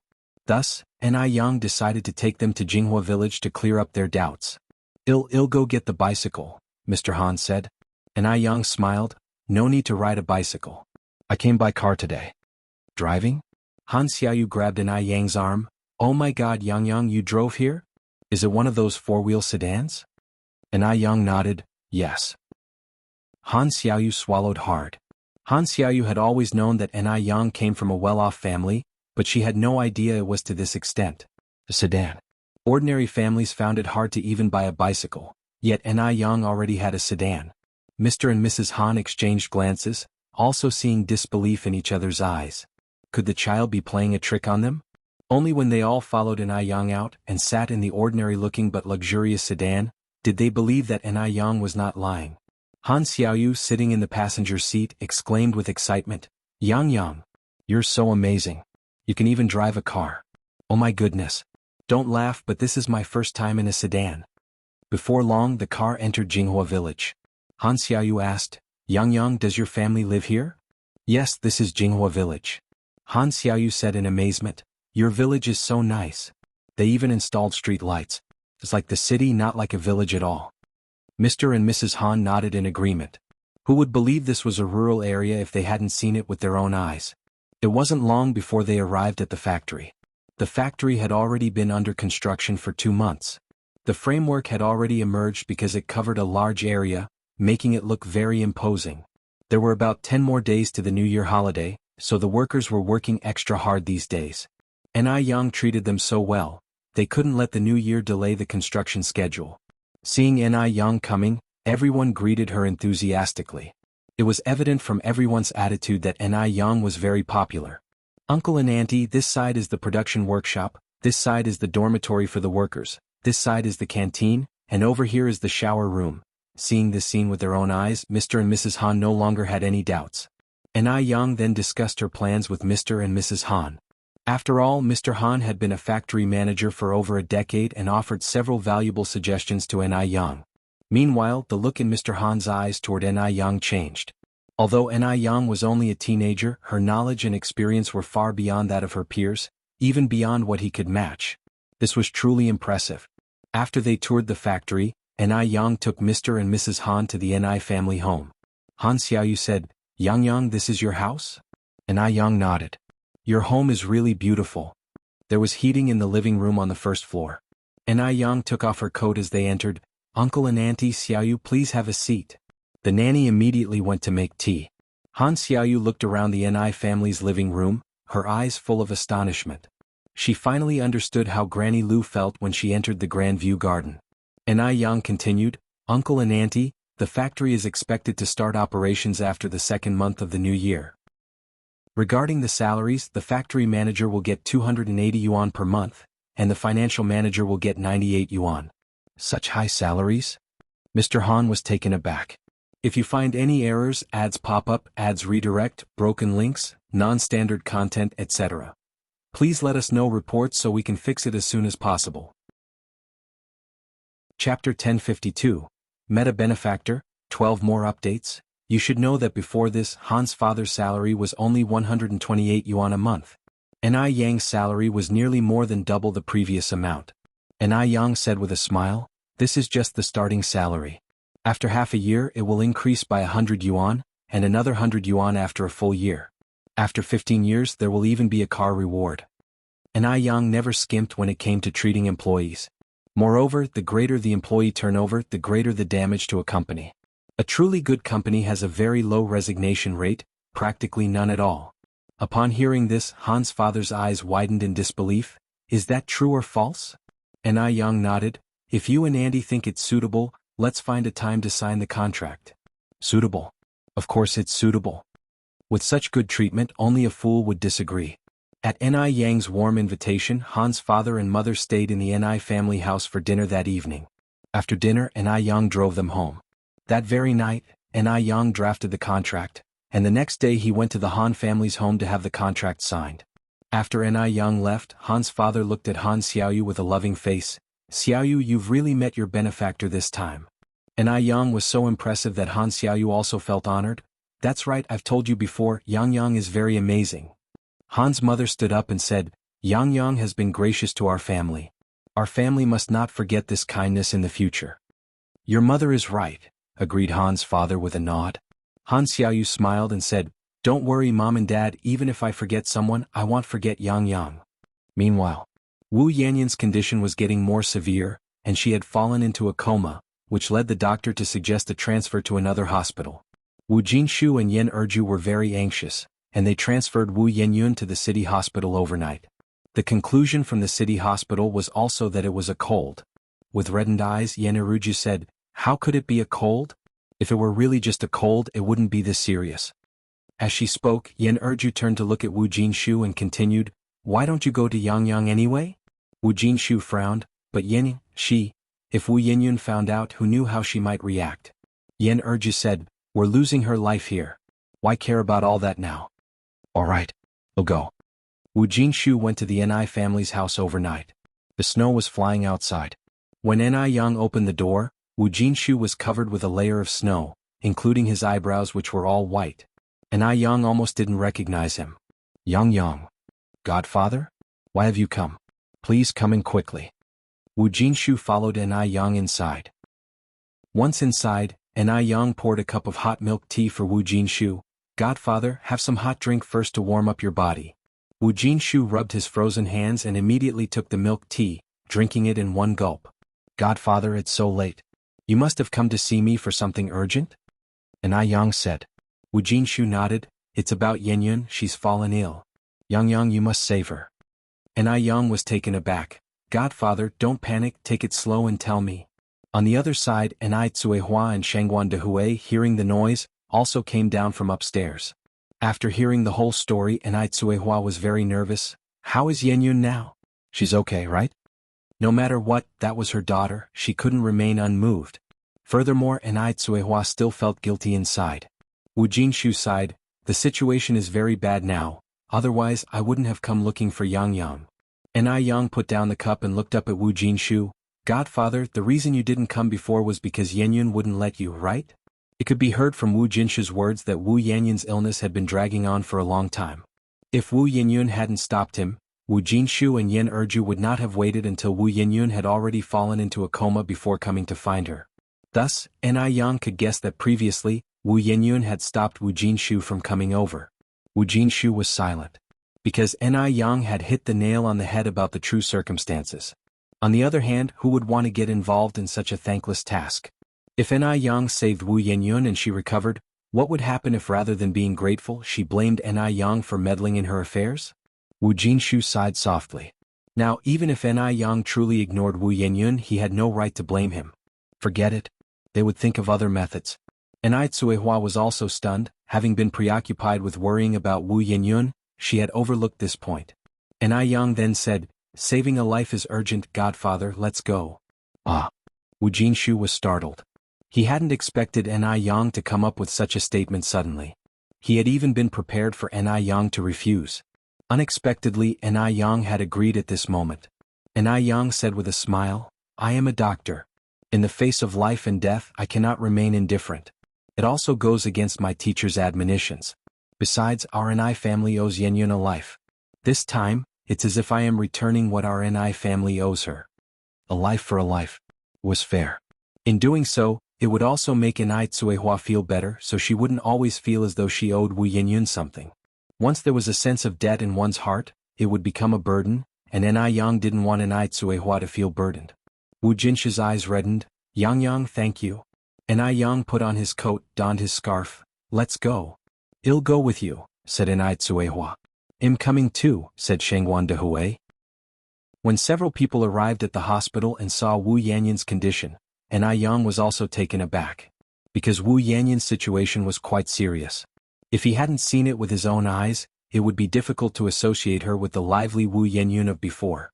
Ni Kuihua's eyes immediately reddened, and she leaned on Shengwan Dehui's shoulder, gently sobbing. "It's okay, Dia, Yanyan will definitely be fine," Shengwan Dehui consoled her. Ni Yang sat down to take Wu Yanyan's pulse. After a long while she finally released Wu Yanyan's wrist. Ni Tsuehua hurriedly asked, "How is she, Yang?" Ni Yang said, "Don't worry, it's not a big problem." "That's good." Ni Tsuehua breathed a sigh of relief. "Then what's wrong with Xiaoyun?" Yan Erju asked. Ni Yang said, "It's a viral cold caused by an allergic reaction. I'll give her some acupuncture first, and then after taking 2 doses of traditional Chinese medicine she should be fine." "Is it really just a cold?" Wu Jinshu was somewhat surprised because the hospital treatment had not been effective, and they had thought it was not a cold. Ni Yang nodded, "It's a cold, but it's quite different from a regular cold. It's a sequelae of external allergies, so common cold medicines are not only ineffective but can also aggravate the condition. If it were any later, the problem would have been rather tricky." Ni Yang wasn't exaggerating. If it had been delayed another day or two, and the virus had invaded the heart and lungs, Wu Yanyan would have been beyond saving. It was also her fate not to die yet. Yan Erju wiped her tears and said, "This child is so stubborn. Your godfather has been saying we should have you come take a look, but she just wouldn't agree. Otherwise it wouldn't have dragged on this long. Godmother, don't worry. I'm going to give Yanyan acupuncture right now. After the acupuncture she can be discharged. I'm going to talk to Yanyan's chief doctor to see if he can arrange a sterile room for us." After all, this was in a hospital. If acupuncture were done recklessly in the ward, there could be a risk of infection. Wu Yanyan's chief doctor was an old doctor in his 50s. After hearing what Ni Yang had to say, he immediately arranged a sterile room for her. Finally he asked, "Young lady, is your name Ni Yang?" Ni Yang nodded, "Yes." "So you're the divine doctor who cured Mr. Abner's mother's stubborn illness?" "Wow. I finally met the real person today." The doctor excitedly shook Ni Yang's hand. Mr. Abner's mother's illness had seen countless big hospitals, but no doctor was sure they could cure her. However, not long ago Mr. Abner's mother unexpectedly recovered fully. This could be described as a medical miracle. And the person who cured her was just a girl in her teens named Ni Yang. From then on, Ni Yang was called the Divine Doctor by scholars in the medical field and became a legend in the field. Before Ni Yang could say anything, the old doctor continued, "Right, Divine Doctor, when you do the acupuncture later, can I let our hospital's doctors observe and learn from the side? Ancient medicine is a legend of China. If it could be integrated with Western medicine, it would surely benefit mankind. A doctor's heart is benevolent." Ni Yang was never a stingy person. "Of course, no problem." The old doctor didn't expect Ni Yang to agree so readily and said stunned, "Then thank you, Divine Doctor. I'll go tell everyone now. If you find any errors, ads pop up, ads redirect, broken links, non-standard content, etc. please let us know reports so we can fix it as soon as possible." Chapter 1053, Completely Give Up, 13th Update. Although Ni Yang was performing acupuncture on Wu Yanyan with many doctors standing by, she was not nervous at all. She remained as composed as ever. Her movements in inserting the needles were smooth and flowing, and from a distance, there was even a hint of an artistic martial flair. The doctors watching were dumbfounded. If they hadn't seen it with their own eyes, who would believe that a teenager could be so skilled? After more than 2 hours of acupuncture, Wu Yanyan's condition gradually improved, and her originally pale face started to turn rosy, with the blisters on the corner of her mouth also shrinking. While they hadn't completely disappeared, they were at least not as disturbing as in the beginning. Ancient medicine is truly miraculous. Our ancestors' legacy is indeed marvelous, isn't it? After the acupuncture session, Wu Yanyan was taken out, and Ni Yang was surrounded by a group in the middle, answering various medical questions. Although she was younger than everyone present, her aura was not the least bit diminished. With confident eyes and sophisticated speech, she provided the most professional answers to the most complicated problems, earning everyone's genuine admiration. Ni Yang's tone was neither fast nor slow, perfect for the doctors to take notes. One of the female doctors felt more and more familiar with Ni Yang as she watched. "Little divine doctor, you're the national top scholar of this year, aren't you?" Ni Yang had appeared on television 3 times this year, so anyone who had seen the news would have some impression of her. Ni Yang nodded with a smile. "Yes." The female doctor covered her mouth and exclaimed, "Oh my! Oh my! I knew you looked familiar. So you are the national top scholar in Ni Yang, right? My child adores you. Could you give me an autograph?" "Of course." The female doctor was thrilled to death, passing her notebook to Ni Yang. "Little divine doctor, please sign here. My child is taking the college entrance exam next year. Ever since he saw your news, he's been so much more diligent in studying, and even says he wants to be the top scholar too." As Ni Yang took the notebook, she asked, "What's your child's name?" "Qin Haoren, Haoren as in the great poet Meng Haoren." Ni Yang nodded and wrote on the notebook, "Through a decade of toiling over books under a cold window, all in hope of being honored on the list of success, wishing student Wang Haoren leaps through the dragon gate like a carp. December 20th, 1985. Signed, Ni Yang." The characters Ni Yang wrote were powerful yet unrestrained, impressively beautiful. The female doctor received the notebook with both hands. "Thank you, little divine doctor. Our child will be so happy to see this." "You're welcome," Ni Yang said with a slight smile. When she returned to the ward, Ni Yang was surprised to see Ni Tsuehua and Shengguan Dehui standing outside and asked, "Mom and Dad, why are you standing outside?" It was winter and the corridor was so cold. Ni Tsuehua sighed, looking somewhat upset. "Well, Yanyan has woken up. Has she started making a fuss again?" Ni Yang spoke in an indifferent tone, her rhetorical question sounding more like a statement. Ni Tsuehua nodded. Not only had Wu Yanyan made a fuss, but the words she uttered were particularly nasty. Very hurtful. Ni Tsuehua couldn't bear to hear them, and she thought that if Ni Yang heard them, she probably couldn't bear them either. Ni Yang's eyes remained indifferent. Let her fuss. What's out of sight is out of mind. After all, we don't owe her anything anymore. Ni Yang had long been disappointed in this sister. Wu Yanyan's reaction after waking up was also within her expectations, so she was not surprised at all. Shengguan Dehui nodded. "Yang is right, Dia, we don't owe Yanyan anything anymore and you don't have to feel guilty either. Whether as her mother or as Ni Yang being her sister, you both have done very well. You don't owe her anything. There's no need to always indulge her." In Shengguan Dehui's view, Wu Yanyan truly lacked any sense of gratitude. If she had even a shred of gratitude, she wouldn't have treated Ni Tsuehua like this today. By now, Ni Tsuehua had also come to a realization. From now on, she would act as if she had never given birth to this daughter. Just then Wu Jinshu came out of the ward, his face filled with shame as he said, Yang, Dad Yang, Mom Yang, I'm so sorry. It's our fault for not raising our child properly." Even though Wu Jinshu had been mentally prepared, he still didn't expect Wu Yanyan's reaction to be so extreme. She was not only ungrateful but turned out to be a wolf in sheep's clothing. Aside from apologizing, Wu Jinshu could think of no other solution. So, just then, a vase was thrown from inside and smashed against the door. Crash! It shattered to pieces. Without a doubt, it was Wu Yanyan who had thrown the vase, and the situation inside the ward must have been very bad. Wu Jinshu's brow twitched and his feelings of guilt intensified. Ni Yang shook her head and handed Wu Jinshu a piece of paper. "Godfather, this is the prescription. I've written down the specific dosages and how to brew it. Just follow the instructions and if you have any problems you can contact me." She now had no relationship with Wu Yanyan, so whatever Wu Yanyan did she wouldn't be upset. Sister or not, she wasn't worth it. Wu Jinshu said, Yang Yang, thank you. I will talk to Yen Yun and persuade her well. And I Yang smiled and said, no need to persuade her anymore. You and godmother raised Yen Yun to adulthood, and both my mom and I really appreciate it. Unfortunately, Yen Yun and I are not fated to be sisters, and she is not fated to be my mother's daughter either. From now on, I'll just act as if I don't have this sister. This was probably the first time An Yang had spoken so harshly in front of Wu Jinshu. After a pause, An Yang continued, but rest assured, I still hold firm to what I said before, you and godmother will always be my godparents. After all, Wu Jinshu and Yen Erju saved Wu Yenyun, and that made them benefactors of the An family. Wu Yenyun could choose not to acknowledge that. But the people who saved Wu Yenyun could not go unrecognized. No matter what, one shouldn't live without a conscience. Wu Jinshu's eyes reddened, suddenly at a loss for words. An Yang was too sensible to the point where it made him feel guilty. If only Wu Yenyun could be a little sensible too, then he wouldn't be in such a difficult position. Actually, Wu Yenyun used to be very obedient and well-behaved. He didn't know when she had changed into what she was now.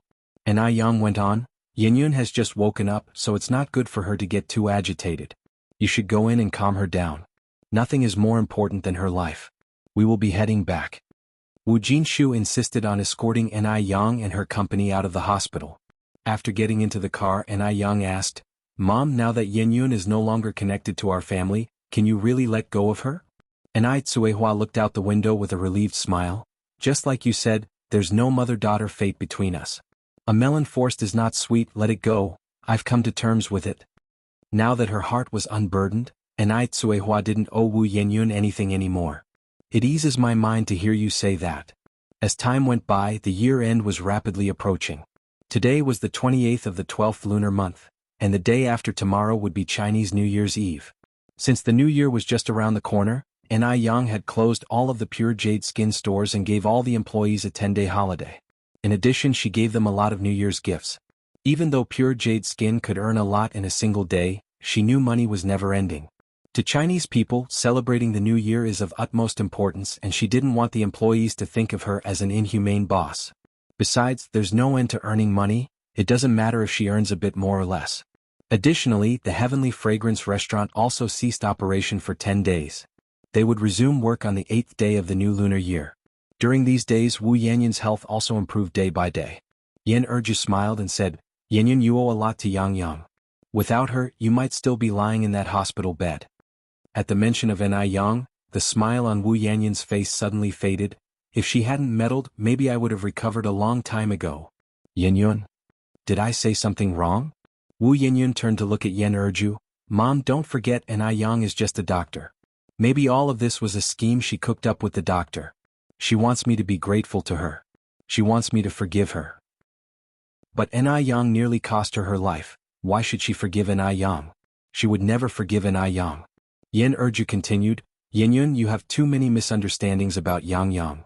She's not that kind of person and she would never do such a thing. It was her who did this.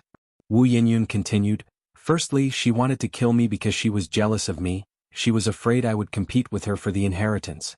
Secondly, she wanted to use this incident to make me forgive her. It's simply killing two birds with one stone. If you find any errors, ads pop up, ads redirect, broken links, non-standard content, etc., please let us know reports so we can fix it as soon as possible. Chapter 1054. She's just like a joke. Chapter 14. But An Yang never considered if she would care about the An family's businesses. Did An Yang really think they were the same kind of person? What a joke. Wu Yenyun now hated An Yang so much. Hated her to the bone. Because of An Yang's presence, she stole all the attention from those around her. Even the gentle and elegant Mr. Du was deceived by An Yang. What gave An Yang the right? In what way was she inferior to An Yang? Why did everyone stand on An Yang's side? Was this really fair to her? Yen Erju sighed helplessly. Forget it, I won't talk to you about it anymore and you shouldn't be angry. Anyway, Yang Yang and her mother have already decided to cut ties with you. Even if you regret it now and come to your senses, it's too late. Wu Yenyun said, I am the one who cut ties with them, not the other way around. They don't have the right to cut ties with me. Erju didn't continue the conversation. The room was just too stuffy. Wu Yenyun took a deep breath. Mom, I'm going out for a walk. Erju nodded her head. The snow had just fallen, and the air outside was refreshing. Wu Yenyun, looking at the pure white surroundings, felt her eyes slowly start to moisten. She felt like a joke. Her adoptive parents didn't understand her. Any sorrow in her heart had to be suppressed by herself. Maybe this was the difference between biological and non-biological. After standing outside for a long time, Wu Yinyun finally calmed down and headed back inside. A little while later, Wu Dalong and Wu Erlong, having finished their snowball fight, came back in, and the atmosphere in the Wu family warmed up a bit. Wu Yinyun watched Wu Dalong and Wu Erlong, suddenly envious of these two younger brothers. If she had been born to Yen Erju, it definitely wouldn't be like it was today. The new year was fast approaching, so today Ni Yang and Mo Chishan went together to the Mo family to visit the two elders. Knowing that Ni Yang was coming, Old Master Mo and Old Madam Mo had prepared a pile of fruit and a table full of dishes early on. As soon as Ni Yang and Mo Chishan entered the Mo family's gate, Mo Hudi dashed over from the side. "Sister Ni Yang." Bang! Because of the sudden impact, Ni Yang staggered, nearly falling backward, but fortunately, a hand swiftly supported her waist, its slender fingers giving a gentle pinch there. It felt tingling like a mild electric shock. Ni Yang glanced back with a slight frown at Mo Chishan. Mo Chishan pursed his lips in a slight smile. "Let's go inside." "Shout I, you have to be careful next time, you almost knocked your future little auntie over just now." Mo Hudi tilted her head and laughed. Thankfully little uncle was there to heroically save the beauty. "Little girl." Mo Chishan reached out and tapped Mo Hudi's head. Ni Yang said, "Shout I seems to have grown quite a bit taller again." Mo Hudi nodded vigorously. Right, Sister Ni Yang, I'm now 1 meter 50. I grew more than 10 centimeters in the second half of the year." The heating in the Mo family's house was very warm, and as soon as Ni Yang entered, she took off her coat, which Mo Chishan smoothly took from her, draping it over his arm. Yang is here." Hearing the noise, Old Master Mo and Old Madam Mo came out from inside the house. "Uncle, Auntie," Ni Yang greeted politely. "You've lost weight, you're thinner again," Old Madam Mo said, holding Ni Yang's hand. "Is it because you've been under too much stress lately?" Ni Yang shook her head with a smile. "No, maybe I just naturally don't gain weight." Another reason was dietary therapy. Having stuck with it for so long, how could there not be any effect at all? But in the eyes of the older generation, being able to eat well is a blessing, and being chubby is even more so. Therefore, Ni Yang didn't mention the dietary therapy. Old Madam Mo said, "You look so skinny, those legs and your waist, Chishan could break it with just one hand. Yang, you need to eat more. Only by eating more can you put on weight." Mo Chishan's gaze was indifferent. Although Ni Yang looked thin, her figure was very well proportioned. Where she should be slim, there wasn't an ounce of excess fat, and where she shouldn't be slim, she wasn't the slightest bit underweight. Thinking this, a deep color pooled in the depth of Mo Chishan's eyes, and he quickly averted his gaze, suppressing the jumble of thoughts at the back of his mind, picked up a cup from the table, and downed the cold water inside in one go. During dinner, Grandma Mo kept piling meat into Ni Yang's bowl.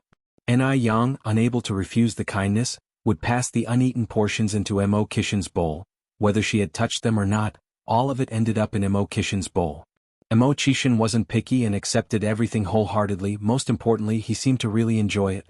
Seeing the affection between the young couple, both Grandpa Mo and Grandma Mo felt relieved. After the meal, Ni Yang and Grandma Mo chatted, while Grandpa Mo pulled Mo Chishan aside. "Dad, did you want to see me about something?" Without saying another word, Grandpa Zheng took out 2 cards from his pocket and stuffed them into Mo Chishan's pocket. "Take these." "What are you doing?" Mo Chishan was taken aback. "I'm giving you money." Grandpa Zheng looked at Mo Chishan as if he were looking at a fool. Mo Chishan helplessly handed back the cards to Grandpa Zheng. "Dad, I'm not short on money right now." "Nonsense." Grandpa Zheng's face hardened. "Nowadays, young people need money for dining out, dating, attending concerts, watching movies. Doesn't each of these require money? I remember it's been a long time since your mother and I have given you money, right? You rascal, why act with pretension with your own parents? Just say if you are short on cash. You can't expect Yang to support you." At this, Grandpa Mo landed a kick on Mo Chishan's foot. "Dad!" Mo Chishan exclaimed, "Are you serious? I am your own son." Grandpa Mo said proudly, "If you weren't my own son, you wouldn't enjoy this kind of special treatment." Mo Chishan, Grandpa Mo went on, "If you're running low on cash, just let me know.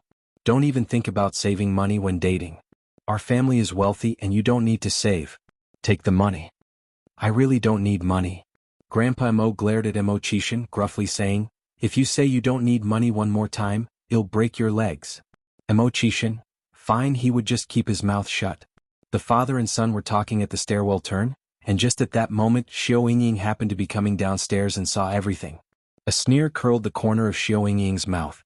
This Mo Chishan was really too pathetic. How old was he, still taking money from his family?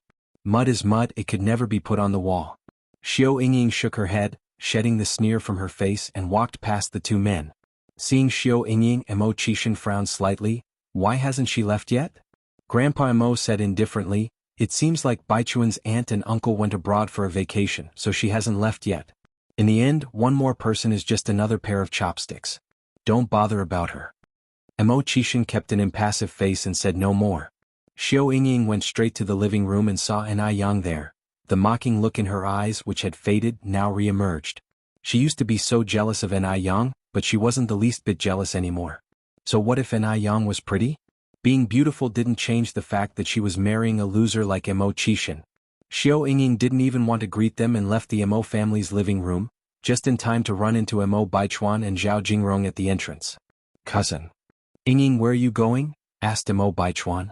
I'm going to the department store to buy some stuff, said Xiao Yingying, and as if she had just remembered something she pulled Mo Baichuan aside, lowering her voice arrogantly, Cousin, let me ask you something. Go ahead. Xiao Yingying continued, Chinese New Year is around the corner. Will Mr. Mog come here to celebrate? Mo Baichuan sighed, Yingying, how many times do I have to tell you? I don't know Mr. Mog. I really don't. Why did everyone think he knew Mr. Mog? Xiao Yingying said disbelievingly, Cousin, stop lying to me. I'm your cousin. No matter if you beat Xiao Yingying to death, she wouldn't believe that Mo Baichuan didn't know Mr. Mog. If Mo Baichuan didn't know Mr. Mog, then Mr. Mog wouldn't have brought a gift to Grandma Mo's birthday banquet. Did they think she was a fool? Xiao Yingying went on, Cousin, just tell me. I swear I'll keep it secret. I won't tell anyone. Knowing when Mr. Mog would come over, she could also dress up and prepare. Yingying, Mo Baichuan said with a frown, stop messing around. Xiao Yingying pouted, don't tell me then. It's not a big deal. If not, she would just dress up beautifully every day after the new year. That way Mr. Mog would see the most perfect her. A faint smile crossed Zhao Jingrong's lips, her eyes filled with smugness. Perhaps Xiao Yingying could never dream that Mo Baichuan was Mr. Mog. She looked forward to seeing Xiao Yingying's reaction when she found out the truth. By then the scene would certainly be very exciting. If you find any errors, ads pop up, ads redirect, broken links, non-standard content, etc. Please let us know reports so we can fix it as soon as possible. Chapter 1055, Boss Tricks Yang Yang 15 Updates. Zhao Jingrong became increasingly smug and walked up to Mo Baichuan, whispering softly, Baichuan, let's go inside. Mo Baichuan nodded and followed Zhao Jingrong inside. Hiss. Just then a sharp pain shot through Zhao Jingrong's hand. Why was he suddenly using so much strength? Zhao Jingrong turned to look at Mo Baichuan, only to see his gaze fixed on the sofa in the living room. There were two people sitting on the sofa. It was An Yang and Mo Chishan. Mo Chishan was peeling an orange for An Yang, who was eating it and talking to Mo Chishan, a faint smile spilling over her lips, her eyes clear and bright, dimples shallow, a beauty almost like jade. How beautiful was An Yang? Beautiful enough to make Zhao Jingrong, a self-important heiress, feel utterly astounded. Every encounter with her was dazzling. An Yang was so beautiful and she was interested in Mo Chishan, that loser? Could it be that her intentions were not on the surface? Zhao Jingrong narrowed her eyes slightly, subtly withdrawing her gaze from An Yang and turning towards Mo Baichuan. She now had an intuition that An Yang had come for Mo Baichuan. Yes, it must be so. How could she do this? An Yang was shameless. Mo Baichuan was her boyfriend. She wouldn't allow anyone to steal him away. Zhao Jingrong tightened her grip on Mo Baichuan's hand, determined to keep a close watch on him from now on. Uncle Six. Mo Baichuan greeted Mo Chishan respectfully as he walked over. Uncle Six, Miss and I, Zhao Jingrong also greeted, following behind. Mo Chishan lifted his eyelids slightly. Emma. An Yang nodded politely at Zhao Jingrong. Although there were some grievances between her and Zhao Jingrong, she was, after all, an elder, and elders naturally behave generously. Why bother with a junior? Zhao Jingrong smiled and said, Miss and I hasn't come with Uncle Six for a while, right? Yes, and Yang nodded slightly. Your Uncle Six has been busy lately. He only just found time at the end of the year. Busy? Busy with what?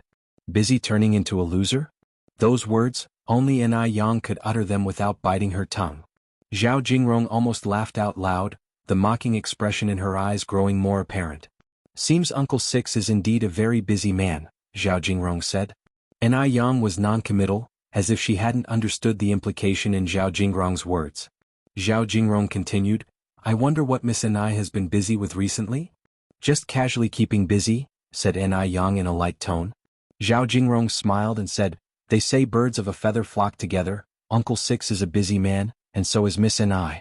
But who stays busy just casually? Miss Enai must be busy with some great enterprise, right? The sentence was laden with heavy irony. Other than being beautiful, what other merits did Yang possess? Though she was the Zheng family's long-lost daughter, she was born a peasant, a true country bumpkin. How many notable ladies did she know in this circle? Compared with her, Yang couldn't even match a single strand of her hair. Zhao Jingrong intended to make Yang lose all face in front of Mo Baichuan thoroughly, to trample Yang underfoot completely. Only thus could she ensure that Mo Baichuan wouldn't be seduced away by Yang. Otherwise, Zhao Jingrong always felt uneasy. Yang smiled faintly, lowering her eyes towards Zhao Jingrong, her dimples shallow. Jingrong, let's go eat fish sometime, you seem quite good at picking bones. Eat fish? Yang wanted to go with her to eat fish? Zhao Jingrong was initially stunned, then realized what Yang meant. Her face turned alternating shades of red and white, quite unsightly. Yang, this vixen. She dared to mock her. Although Zhao Jingrong was furious inside, she still maintained a smile on her face. Miss Enai really has a sense of humor. Yang's eyes and brows were clear and sharp. Jingrong, you're too modest. Jingrong is young and tends to speak out of turn, not a match for Auntie Six. If she has been offensive, I hope Auntie Six will show some mercy. Mo Baichuan intervened, trying to defuse the situation for Zhao Jingrong. Why was Yang targeting Zhao Jingrong? It was just because Zhao Jingrong was his girlfriend. Yang was jealous of Zhao Jingrong. Mo Baichuan knew Yang too well. Everything she did was for him. Including Yang's visit to the Mo family today, it was because of him. Yang must have known that he would bring Zhao Jingrong home today, so she came back with Mo Chishan. However, Yang was still stubborn, not admitting she liked him. He really didn't know what she meant by playing hard to get. Yang knew Mo Baichuan's character well. She knew he must have fantasized about something again. She was really having a tough time. Yang rubbed her forehead, feeling somewhat headache. Mo Chishan spoke lightly, Nephew, if we are talking about age, Yang is even 5 years younger than your girlfriend. As a junior, she should act like one. Being young is no excuse for incompetence. That's true, Mo Baichuan swallowed his words. After his uncle spoke, Mo Baichuan continued, By the way, Uncle Six, Jingrong and I are planning to get engaged after the new year, he said, sneaking a glance at Yang. Yang looked indifferent, as if there were no particular emotions on her face. But Mo Baichuan knew Yang hid all her feelings inside. Hearing this, Yang must have felt extremely uncomfortable. Mo Chishan paused. At the beginning of the year, I heard you two were planning to get engaged. Why hasn't it been settled yet? These words made Zhao Jingrong feel uneasy too. Because at the beginning of the year Mo Baichuan did mention it, but then he got busy with work and never brought it up again. Eventually the matter was left unresolved. Now Mo Baichuan brought it up again. Could it be that he was serious this time? Mo Baichuan smiled. Uncle Six has a good memory. I did mention it at the beginning of the year, but work got busy and it was put off. Now that I have time after the new year, we plan to finalize everything during that time. Zhao Jingrong's expression brightened. Great. She finally saw the light after the long wait. Then let me congratulate you in advance, Mo Chishan said indifferently. Thank you, Uncle Six. Feeling a bit suffocated by the atmosphere downstairs and Mo Baichuan's odd looks, Yang turned to Mo Chishan. Brother Mo, shall we go up to the Sky Garden for a walk? Sure, Mo Chishan nodded. Mo Baichuan watched Yang's retreating figure, his eyes full of mockery. Was she unable to handle just an engagement announcement? What would happen on the day he and Zhao Jingrong got married? Yes, Yang would definitely reveal her true colors then. He was looking forward to that day.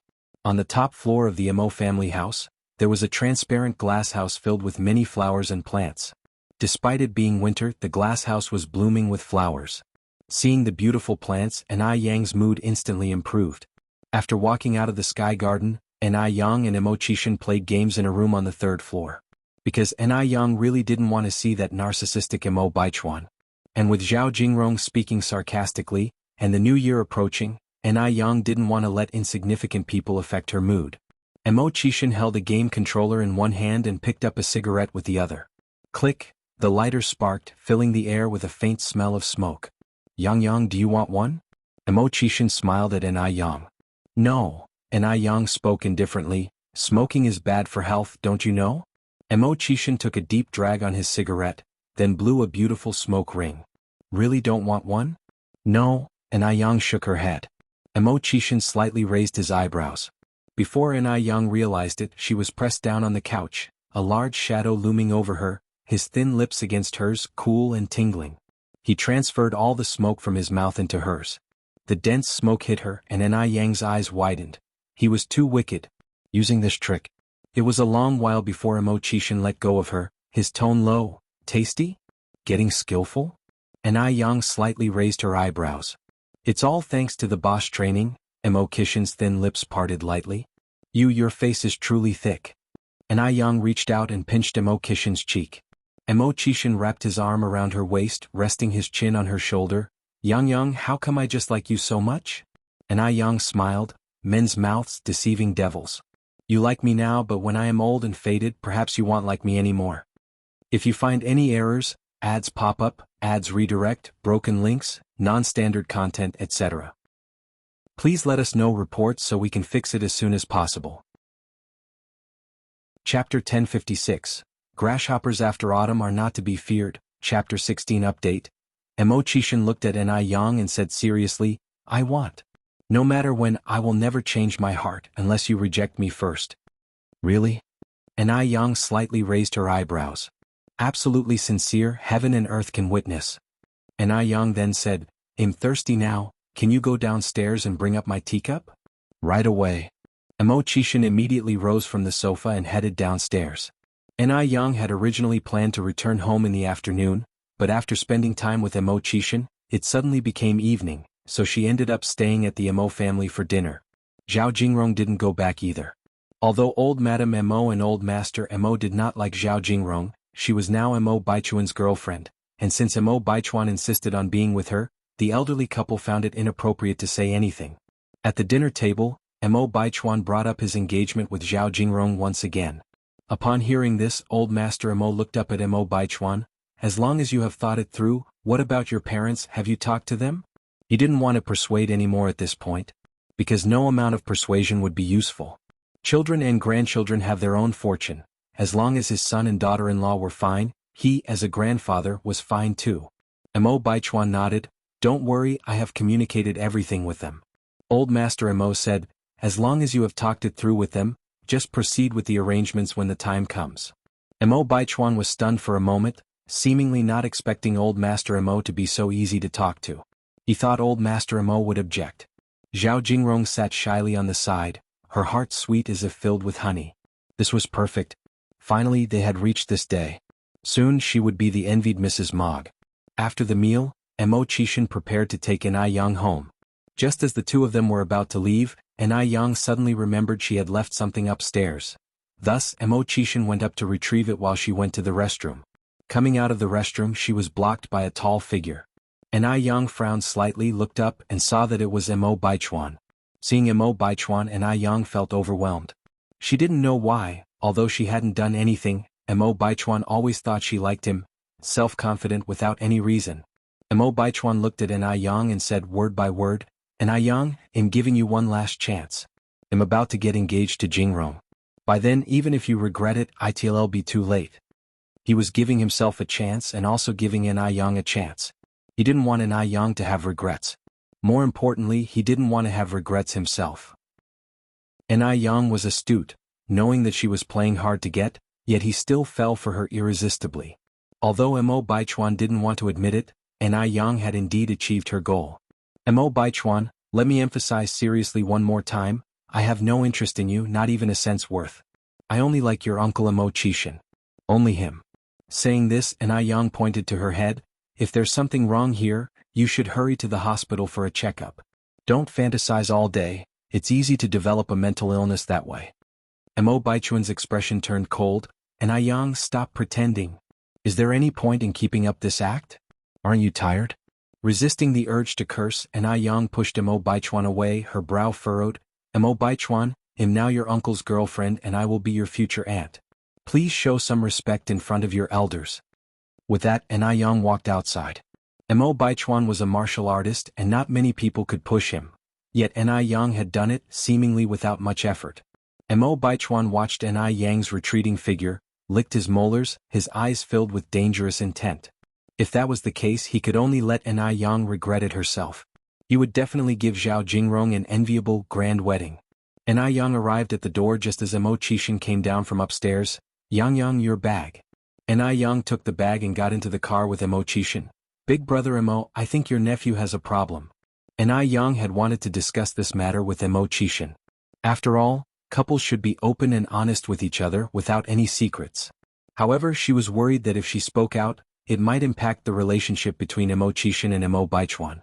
They say that beauty is a source of trouble and she couldn't bear being a sinner. After careful consideration, Yang decided not to mention it. As long as she kept her distance from Mo Baichuan, that would be enough. Mo Qixin dropped Yang off at Jinghua village. Yang, it's too late now so I won't go in. Tomorrow morning at 10:30, he'll come to pick you up. Pick me up to go where? Yang asked, somewhat curious.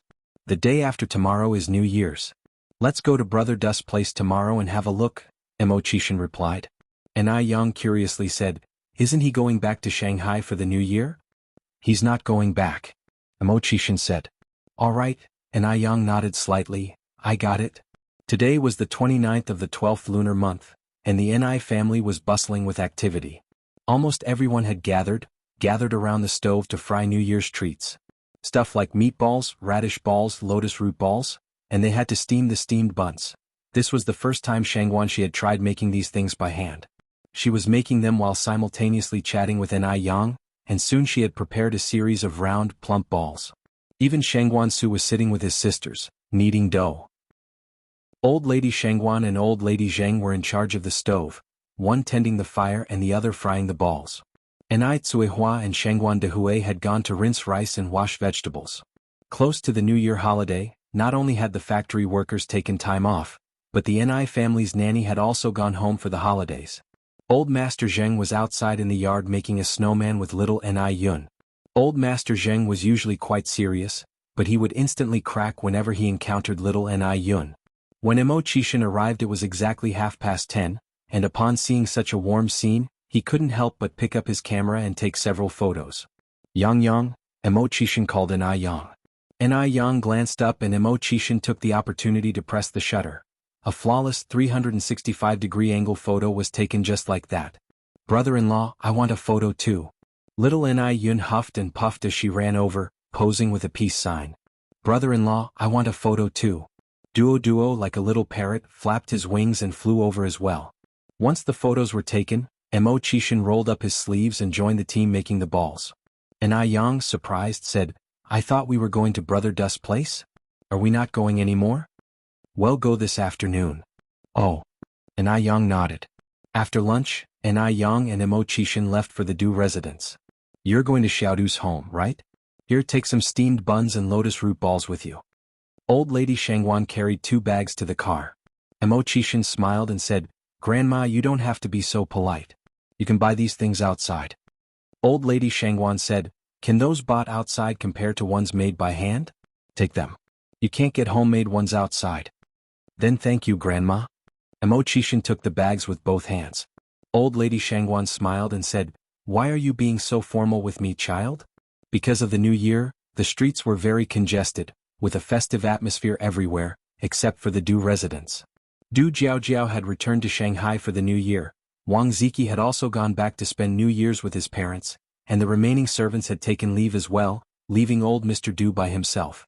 With the north wind carrying fallen leaves, the Du residence seemed exceptionally desolate. Upon entering, they immediately heard the sound of knocking on a wooden fish. Yang secretly sneered, wondering if this man really wanted to become a monk. How could he spend every day reciting scriptures and worshipping Buddha? Didn't he get bored? Yang was very curious how he persisted with it.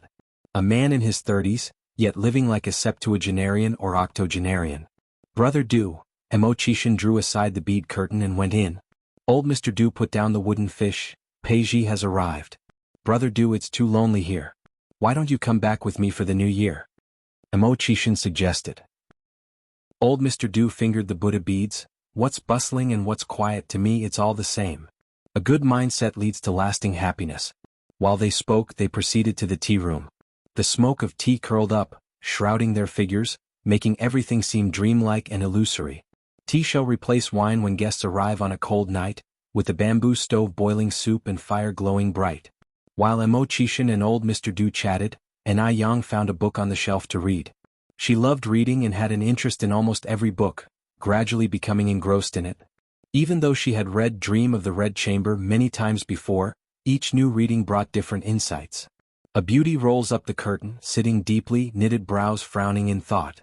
Old Mr. Du, one hand holding Buddha beads, took a sip of the slightly bitter tea broth and said, Peiji, have you been paying attention to the southern part of town lately? From what I understand, that group of old fellows seems to be getting restless. Emochishin lifted a teacup. Just a bunch of struggling grasshoppers after autumn, hardly worth fearing. If you find any errors, ads pop up, ads redirect, broken links, non-standard content, etc. Please let us know reports so we can fix it as soon as possible. Chapter 1057, The Second Silly Dog Among Birds, Chapter 17. Uncle Du nodded. As long as you're aware, that's good. The two had a long conversation until Anai Yang finished half of the book, and Emochishin called for her to go back. Anai Yang stretched lazily and yawned. Are we going back now? Emochishin reached out his hand toward Anai Yang. Anai Yang, out of habit, placed the book upside down on the desk and her right hand on top of Emochishin's. Uncle Du saw them out. Emochishin got into the driver's seat. Uncle Du, you should head back soon, it gets cold at night. Uncle Du nodded. Drive slowly on your way. Don't worry. It was at this moment that Anai Yang suddenly remembered something and turned her head. Oh, Uncle Du, we brought some steamed buns and lotus root balls from home. I left them on the table in the tea room. The tea room is warm, it would be best to put them in the fridge when you get back. Okay, Uncle Du nodded. Then we'll head off first, Anai Yang waved at him. Uncle Du also turned to walk back into the house. Watching his desolate figure, Anai Yang sighed softly. What do you think keeps Uncle Du from settling down? It's so lonely like this. Perhaps having experienced similar loneliness in a past life, Anai Yang now feared loneliness the most. Especially waking up alone in bed to find not a single person to talk to, it was terrifying. Emochishin, holding the steering wheel with both hands, said, To each their own. We may think Uncle Du is very lonely, but that's not necessarily true. Anai Yang nodded. That's true. If he really wanted to settle down, he wouldn't have married two beautiful wives just for show. After speaking, Anai Yang added, Oh, why do Uncle Du and Sister Jiao Jiao both call you Peiji? In fact, Anai Yang had wanted to ask this question for a long time but never found the opportunity. Peiji answered, Peiji is my courtesy name. Courtesy name? Anai Yang hesitated, then continued, like the poet immortal Li Bai, whose courtesy name was Tai Bai? Emochishin nodded slightly. Yes, Yang Yang is really smart. Anai Yang was about to flaunt her pride when the man followed up with two more words, Follow me. Anai Yang. The next day was New Year's Eve. Last year's New Year's Eve was before Anai Tsuehua and the elderly Master Zheng and Madame Zheng had acknowledged each other, so this year was their first reunion New Year. Anai Yang was woken up early in the morning by Duo Duo. It's New Year's. It's New Year's. Yang Yang, get up. Anai Yang said, somewhat speechless. You're a bird, what does New Year's have to do with you? Duo Duo glared with his small eyes, defiantly saying, You're a bird, your whole family are birds. Possibly due to spending too much time with people, Duo Duo seemed to have forgotten his species. Anai Yang narrowed her eyes slightly. You dog son, say that again. Duo Duo fearlessly retorted, You're a bird, your whole family are birds. Anai Yang said with a smile, Good, you won't have lunch today. Hey, Duo Duo turned his backside toward Anai Yang, I'm not afraid of you. Great, you've completely lost your mother now. Anai Yang casually grabbed a pillow and threw it towards Duo Duo. Duo Duo agilely dodged the pillow. You're so dumb. Yang Yang is so dumb. Yang Yang is a big fool. Anai Yang, she must have been crazy to have adopted such a bird. Since she was already woken up by Duo Duo, Anai Yang sat up in bed, grabbed some clothes and went to the bathroom to change. The festive atmosphere in the countryside was very strong. After changing her clothes and going downstairs, Yang heard bursts of firecrackers. In the dining room, everyone had already started eating breakfast. Sheng Guanxi, upon seeing Yang, smiled and said, Yang, you're up, come and eat. After breakfast, let's go to the fields and pick some roses to decorate the house. Now, not a trace of Sheng Guanxi's heartbreak could be seen. Yang nodded, okay. After eating, the sisters took their baskets and went to pick roses. As soon as they stepped out the door, they saw a small sedan parked at the entrance, with Wu Qinjun getting out of the car. Sheng Guanxiaoxi, little sister Yang, where are you guys planning to go? Sheng Guanxi exclaimed in surprise, during the New Year's holiday, why aren't you staying at home but coming to our house instead? Wu Qinjun smiled and said, what else could I be doing? Of course, I came here to celebrate the New Year with your family. To celebrate the New Year with our family? Sheng Guanxi's eyes widened. Wu Qinjun nodded, don't you welcome me?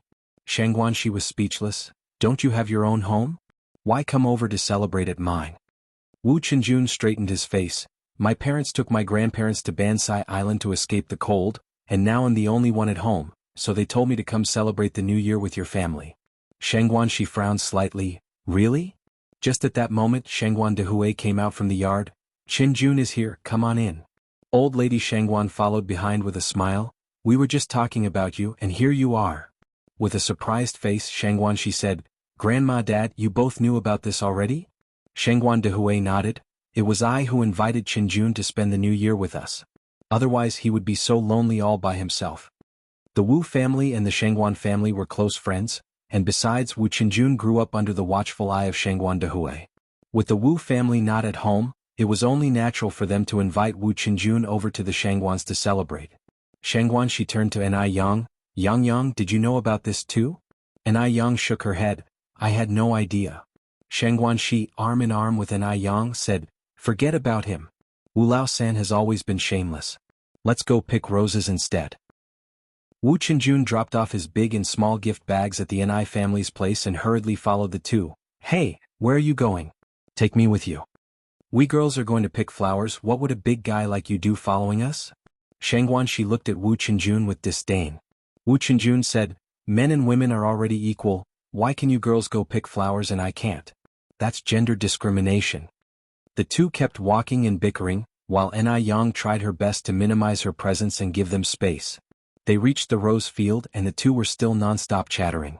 Normally Sheng Guanxi was a very quiet and gentle girl, but she transformed completely when it came to Wu Qinjun. During the process of picking flowers, Yang found an excuse to head home first. Wu Qinjun looked at Yang gratefully. Yang quietly gave him a thumbs up. What are you two whispering about? Sheng Guanxi turned back to look at Yang and Wu Qinjun. Yang smiled and said, we didn't say anything, Sister Xiaoxi, you saw wrong. Is that so? Yes. Wu Qinjun slapped Sheng Guanxi's head lightly, you're not old yet, Sheng Guanxiaoxi, but why are your ears not working well? As the two kept playing around, Yang quietly left the rose field. After lunch, Sheng Guanxu took Wu Qinjun to paste couplets and paper cuts on the windows. The Ni family had many doors and windows, so pasting couplets was a major undertaking, and since their neighbor Ni Qinggui had gone to his daughter's house to celebrate the New Year, they also had to paste couplets for his house. Yang and Sheng Guanxi took the couplets to Zhao Shuyu's home. On one hand they were helping the elderly with their spring festival decorations, and on the other hand, they were also fetching Zhao Shuyue to celebrate the New Year with them at the Ni family's place. Sheng Guanxi adored Zhao Shuyu's orange cat, Depang, and didn't forget to hold it in her arms while putting up couplets. Zhao Shuyue watched everything in front of her, suddenly feeling her eyes moisten. There's a saying, on every joyous occasion one longs for their kin even more, and what's more during the New Year? Thankfully Yang still remembered her, the old widow. After finishing with the couplets, Sheng Guanxi holding Depang and Yang supporting Zhao Shuyue, all headed towards the Ni family's place. If Sheng Guanxi and Wu Qinjun were a pair of bickering buddies, then Depang and Duo were another. Duo liked to tease Depang when there was nothing else to do. For example, nipping at Depang's fur when he wasn't looking, and afterwards smugly saying, ha ha, silly cat. Silly cat. What's more, Duo didn't just bully Depang alone, it also brought other little friends to gang up on Depang. Although Depang was agile, he was no match for Duo. He would meow furiously as if he wished to throttle Duo. Don't be mad, Depang, and I Yang reached out and picked up Depang. One of these days we'll butcher that little dog and make stewed soup out of him. Duo said, murder is a crime. And I Yang corrected, you're a bird. I'm your dog's son. Duo said. And I Yang, Shengguan she couldn't help but laugh on the side, this Duo is almost too clever for its own good. If you find any errors, ads pop up, ads redirect, broken links, non-standard content, etc.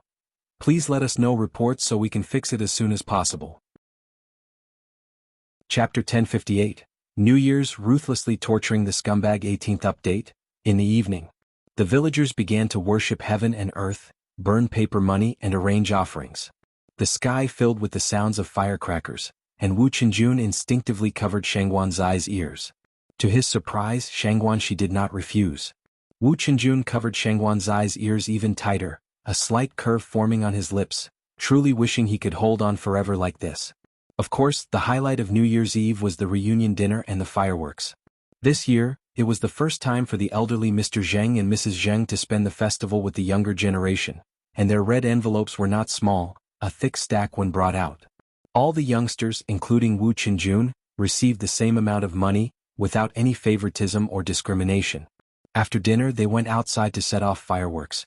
This was Shengguan Zai's first time spending New Year in the countryside, and it was an incredible feeling. The festive atmosphere in the countryside was very strong, quite different from the city. Like every year, Gooden led a bunch of kids to the Ni family to watch the fireworks. Ni Yang had prepared lots of sparklers and distributed several to each child. Shengguan she reached out to Ni Yang, Yang, I want some too. Then I want some too, Wu Qinjun followed, stretching out his hand. Holding the sparklers, the two of them ran around and played with a group of kids, the rising smoke blurring everyone's smiling faces. Ni Yang stood aside looking at this scene, her lips curling up into a smile. Yang. Despite the surrounding laughter, Ni Yang still heard that deep voice. Ni Yang turned her head slightly. She saw a tall figure approaching from the darkness, the burning sparkler in his hand illuminating his chiseled features, with the lights of countless homes becoming the background. Brother Imo, Ni Yang said, somewhat surprised to see Imo Qishan. Yang, Happy New Year. Ni Yang hugged Imo Qishan tightly, Happy New Year. After the fireworks, everyone gathered again around the fire.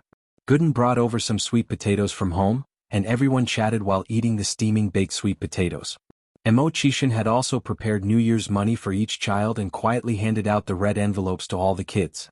Then he stealthily pulled an extra-large red envelope from his pocket and slipped it into Ni Yang's hand. Yang, this is for you. Ni Yang was somewhat surprised. I get one too? Of course. Yours is the most unique and the biggest. Thank you, Brother Imo. Ni Yang earnestly tucked the red envelope into her pocket. I want one too. I want one too. Duo circled above their heads. Happy New Year. Give me a red envelope. Imo Qishan took out another red envelope and handed it to Duo. Duo was thrilled, hurriedly saying, Thank you, boss. Thank you, boss. And then flew away with the red envelope. Shengguan Su looked at Shengguan Shi and Wu Qinjun, then at Ni Yang and Imo Qishan, and finally at himself, suddenly feeling a love-struck blow of 10,000 points. It seemed it was time for him to find a girlfriend too. Otherwise life was just unbearable. On the first day of the new year, Ni Yang as usual went hiking with Imo Qishan. They also burnt incense at Niuwang Temple. In Beijing there is a custom that one should not go out on the second day of the first lunar month, so on the third day, Ni Yang and Imo Qishan went to pay a New Year visit to the Wang family. Since the Lantern Festival, Wu Yinyun had been waiting at the door every day, waiting for Ni Yang and others to come and pay a visit. She knew that someone from the Ni family would definitely come, because they still wanted to seek her forgiveness. When they arrived, she planned to harshly humiliate them, especially Ni Yang. How dare they come to pay a visit after throwing her away as a child? Ridiculous. But she waited for 3 days and no one from the Ni family came. Now Wu Yinyun panicked. Did they really not want her anymore? Had they truly given up on her? But what right did they have to give her up? They had abandoned her once before when they were children. Were they going to do it again? Wu Yinyun bit her teeth tightly, her face full of resentment. In the evening the Wu family parents returned with Wu Dalong, Wu Erlong and Wu Xiaolong. Whose house did you go to today? The Wu family were outsiders in Beijing and had few relatives, but today her parents and 3 brothers were not home. Wu Dalong said, Big sister, you won't be happy if I tell you. Did you go to Ni Yang's house? Wu Yinyun asked. Wu Dalong was about to speak when Wu Erlong tiptoed and covered Wu Dalong's mouth. A sneer appeared at the corners of Wu Yanyun's mouth. She wasn't a fool. Why didn't you tell me about going to Ni Yang's house? What? Wu Erlong sighed. Big sister, we didn't mean to keep it from you on purpose. We were afraid you'd get angry. Considering the current situation, if they had told Wu Yinyun, she would probably make a scene again. Who wants to be scolded and pointed at during the New Year's celebration? It would be like asking for trouble. So the parents of the Wu family didn't tell Wu Yinyun. Is it because I'm not your real sister that you hide things from me? Wu Yinyun, her eyes slightly red, questioned Wu Dalong and Wu Erlong. Wu Dalong and Wu Erlong were startled. It's not like that, big sister, it's not. Wu Yinyun picked up a cup and threw it on the floor. Do you even consider me a member of this family anymore? The glass cup shattered to pieces and the Wu couple who were bathing Wu Xiaolong in the bathroom came out, asking with bewilderment, "What's going on?" Wu Yinyun looked at the Wu couple. Didn't I say we're through with the Ni family? Why did you go to their house behind my back today? Just because I'm not your biological child, you can disregard my feelings like that? Is that it? Wu Yinyun felt too miserable. She couldn't understand why her family would make her suffer like this during the New Year's celebration. What? Yin Erju explained, it's not like that, Xiaoyan, we didn't mean to hide it from you on purpose. Intentionally? You did it on purpose. Wu Yinyun cried and ran into her room, slamming the door shut. Bang! Wu Dalong and Wu Erlong jumped in fright. Wu Jinshu sighed, this child's temper is really getting bigger and bigger. Lately Wu Yinyun hadn't spared them from her outbursts. Having heard her cold-hearted words so many times, the Wu couple had grown accustomed to them. At this point they felt powerless about Wu Yinyun. They couldn't beat or scold her. Even if they said one harsh word, Wu Yinyun would take it as a slight because she wasn't their biological child. Yen Erju helplessly shook her head. Let it go, she's already 18 this year. Speaking to her won't help and she'll just get angry if we say too much. What a hassle it is during the new year. Before long it was the 8th day of the first lunar month. The 8th day is considered an auspicious day, so many organizations and factories choose to start work on this day. Meanwhile, ever since Zuoling was laid off, he hadn't found a suitable job. At this time, Qin Leibao's father stepped forward and offered to help Zuoling get a job in his factory, but there was a condition. Zuoling must marry Qin Leibao. Naturally, Zuoling was unwilling. Who would want to marry a pigsy walking through the door? It wasn't until after the Lantern Festival that Zuoling, still jobless and swayed by the lure of wealth, finally nodded in agreement to marry Qin Leibao. Seeing their son finally come to his senses, Zuoling's parents were overjoyed and immediately started preparing for the wedding. Both sets of parents agreed on a wedding date set for the 21st of the first lunar month. Zuoling's parents thought they could finally look forward to a happy life filled with children and grandchildren, but to their surprise, on the 3rd day after the wedding, Qin Leibao changed completely. She not only ordered Zuoling's parents around but also turned Zuoling into a live-in son-in-law. She openly declared her intention to have Zuoling continue the Chen family lineage. Zuoling's parents were taken aback. They didn't dare say much, knowing Zuoling's livelihood was still in their hands. Qin Leibao's personality had changed too. How much she used to love Zuoling, whatever he wanted she would give. And now she would slap Zuoling at the slightest provocation, and if Zuoling dared talk about divorce, another slap would follow until he submitted. And unfortunately, Zuoling was no match for Qin Leibao. Moreover, when Qin Leibao lost her temper, she wouldn't spare even Zuoling's parents. Zuoling's parents pitied their son, not knowing how many times they had secretly cried behind his back. The new year passed and it was also time for the schools to start the new term. On the first day of school, Ni Yang naturally had to report to the campus. There were speeches and exams at the start of the school year, so Ni Yang had to stay in the dormitory for a few days. Li Huilan and Zhang Qiuying had already arrived in the dormitory. With the new year came a new spirit, and both of them seemed much more energetic. Yang, my dear, you're finally here. I've missed you to death. Zhang Qiuying hugged Ni Yang excitedly. If you find any errors, ads pop up, ads redirect, broken links, non-standard content, etc., please let us know reports so we can fix it as soon as possible. Chapter 1059, Yang Yang's Tricks, Actively Pleasing, 19th Update. Ni Yang smiled and said, Do you miss me that much? Miss you? Of course I miss you. I even dream about you.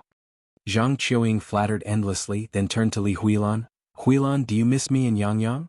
Li Huilan answered somewhat shyly, I do miss you too. Oh, I've brought our local specialty for you, the aromatic pig ham. As she spoke, Li Huilan took out a piece of yellow cured ham from her parcel. Zhang Qiuying looked puzzled. We don't have a pot in our dorm and you brought such a big piece of meat, how are we supposed to eat it?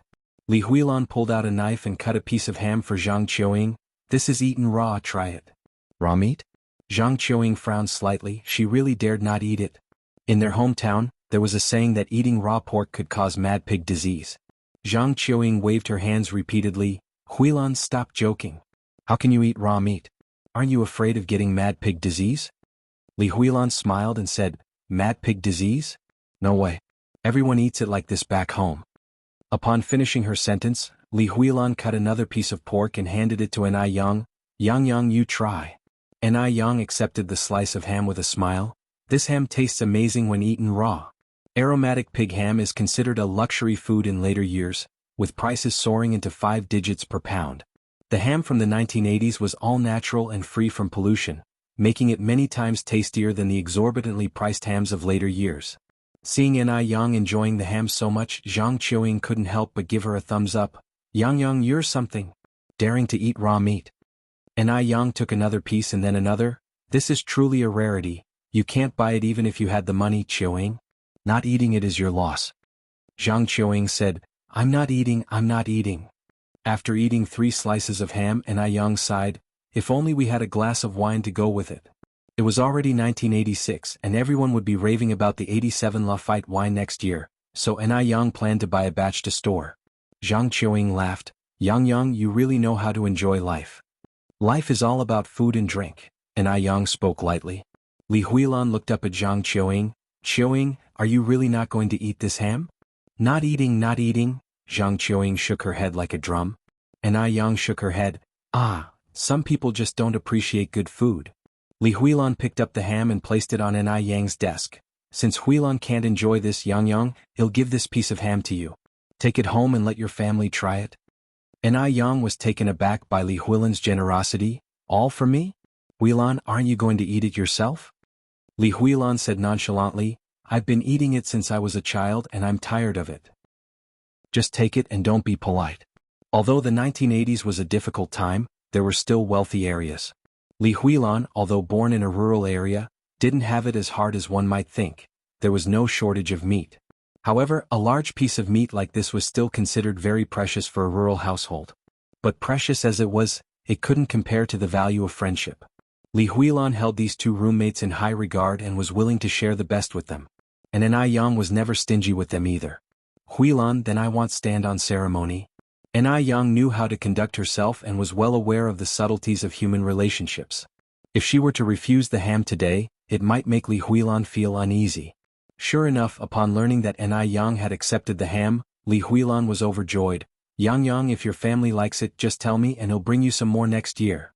Enai Yang carefully packed the ham away. Huilan, on behalf of my family, thank you. After finishing packing up the ham, Enai Yang remembered that when she came to school, Enai Tsuehua had picked out a big bag of things for her to bring to the dorm to share with her roommates. I almost forgot. This is what my mom asked me to bring over. You guys go ahead and eat. Enai Yang had brought some cooked food like sunflower seeds, dried fruit, and braised duck feet and duck head. Zhang Qiuying and Li Huilan enjoyed it immensely. My goodness. This is way too delicious. Yang, where did your family buy this duck head? Zhang Qiuying asked, nibbling on a duck head and speaking unclearly. Enai Yang said, this duck head was braised by my grandmother and my maternal grandmother.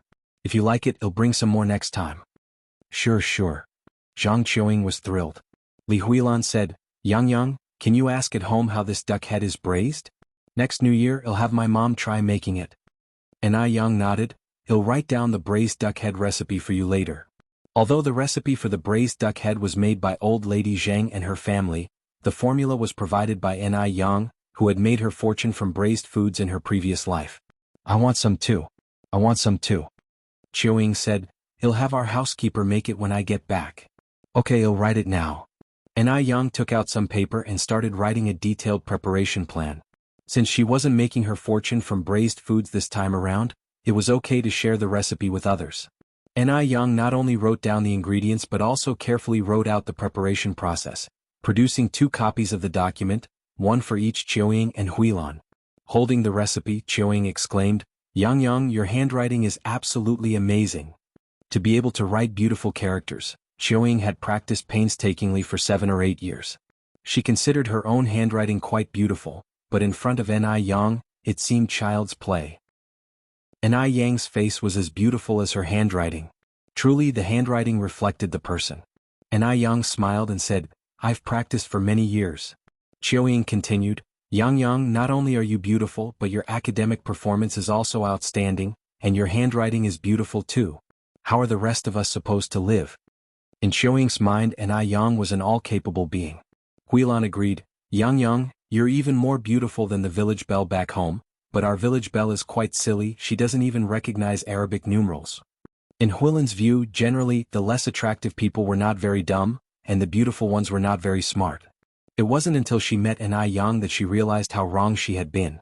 Just then, as if suddenly remembering something, Chiuying said, Oh, right Yang, my ice-smooth jade skin is almost finished, could you help me get another set?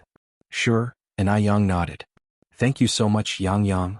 Chiuying continued, also Yang, my mom really likes ice-smooth jade skin too. Could you get an extra set for me? I'll send it back home for her to use. Sure, no problem, Yang made an okay gesture. I really love you so much, Yang.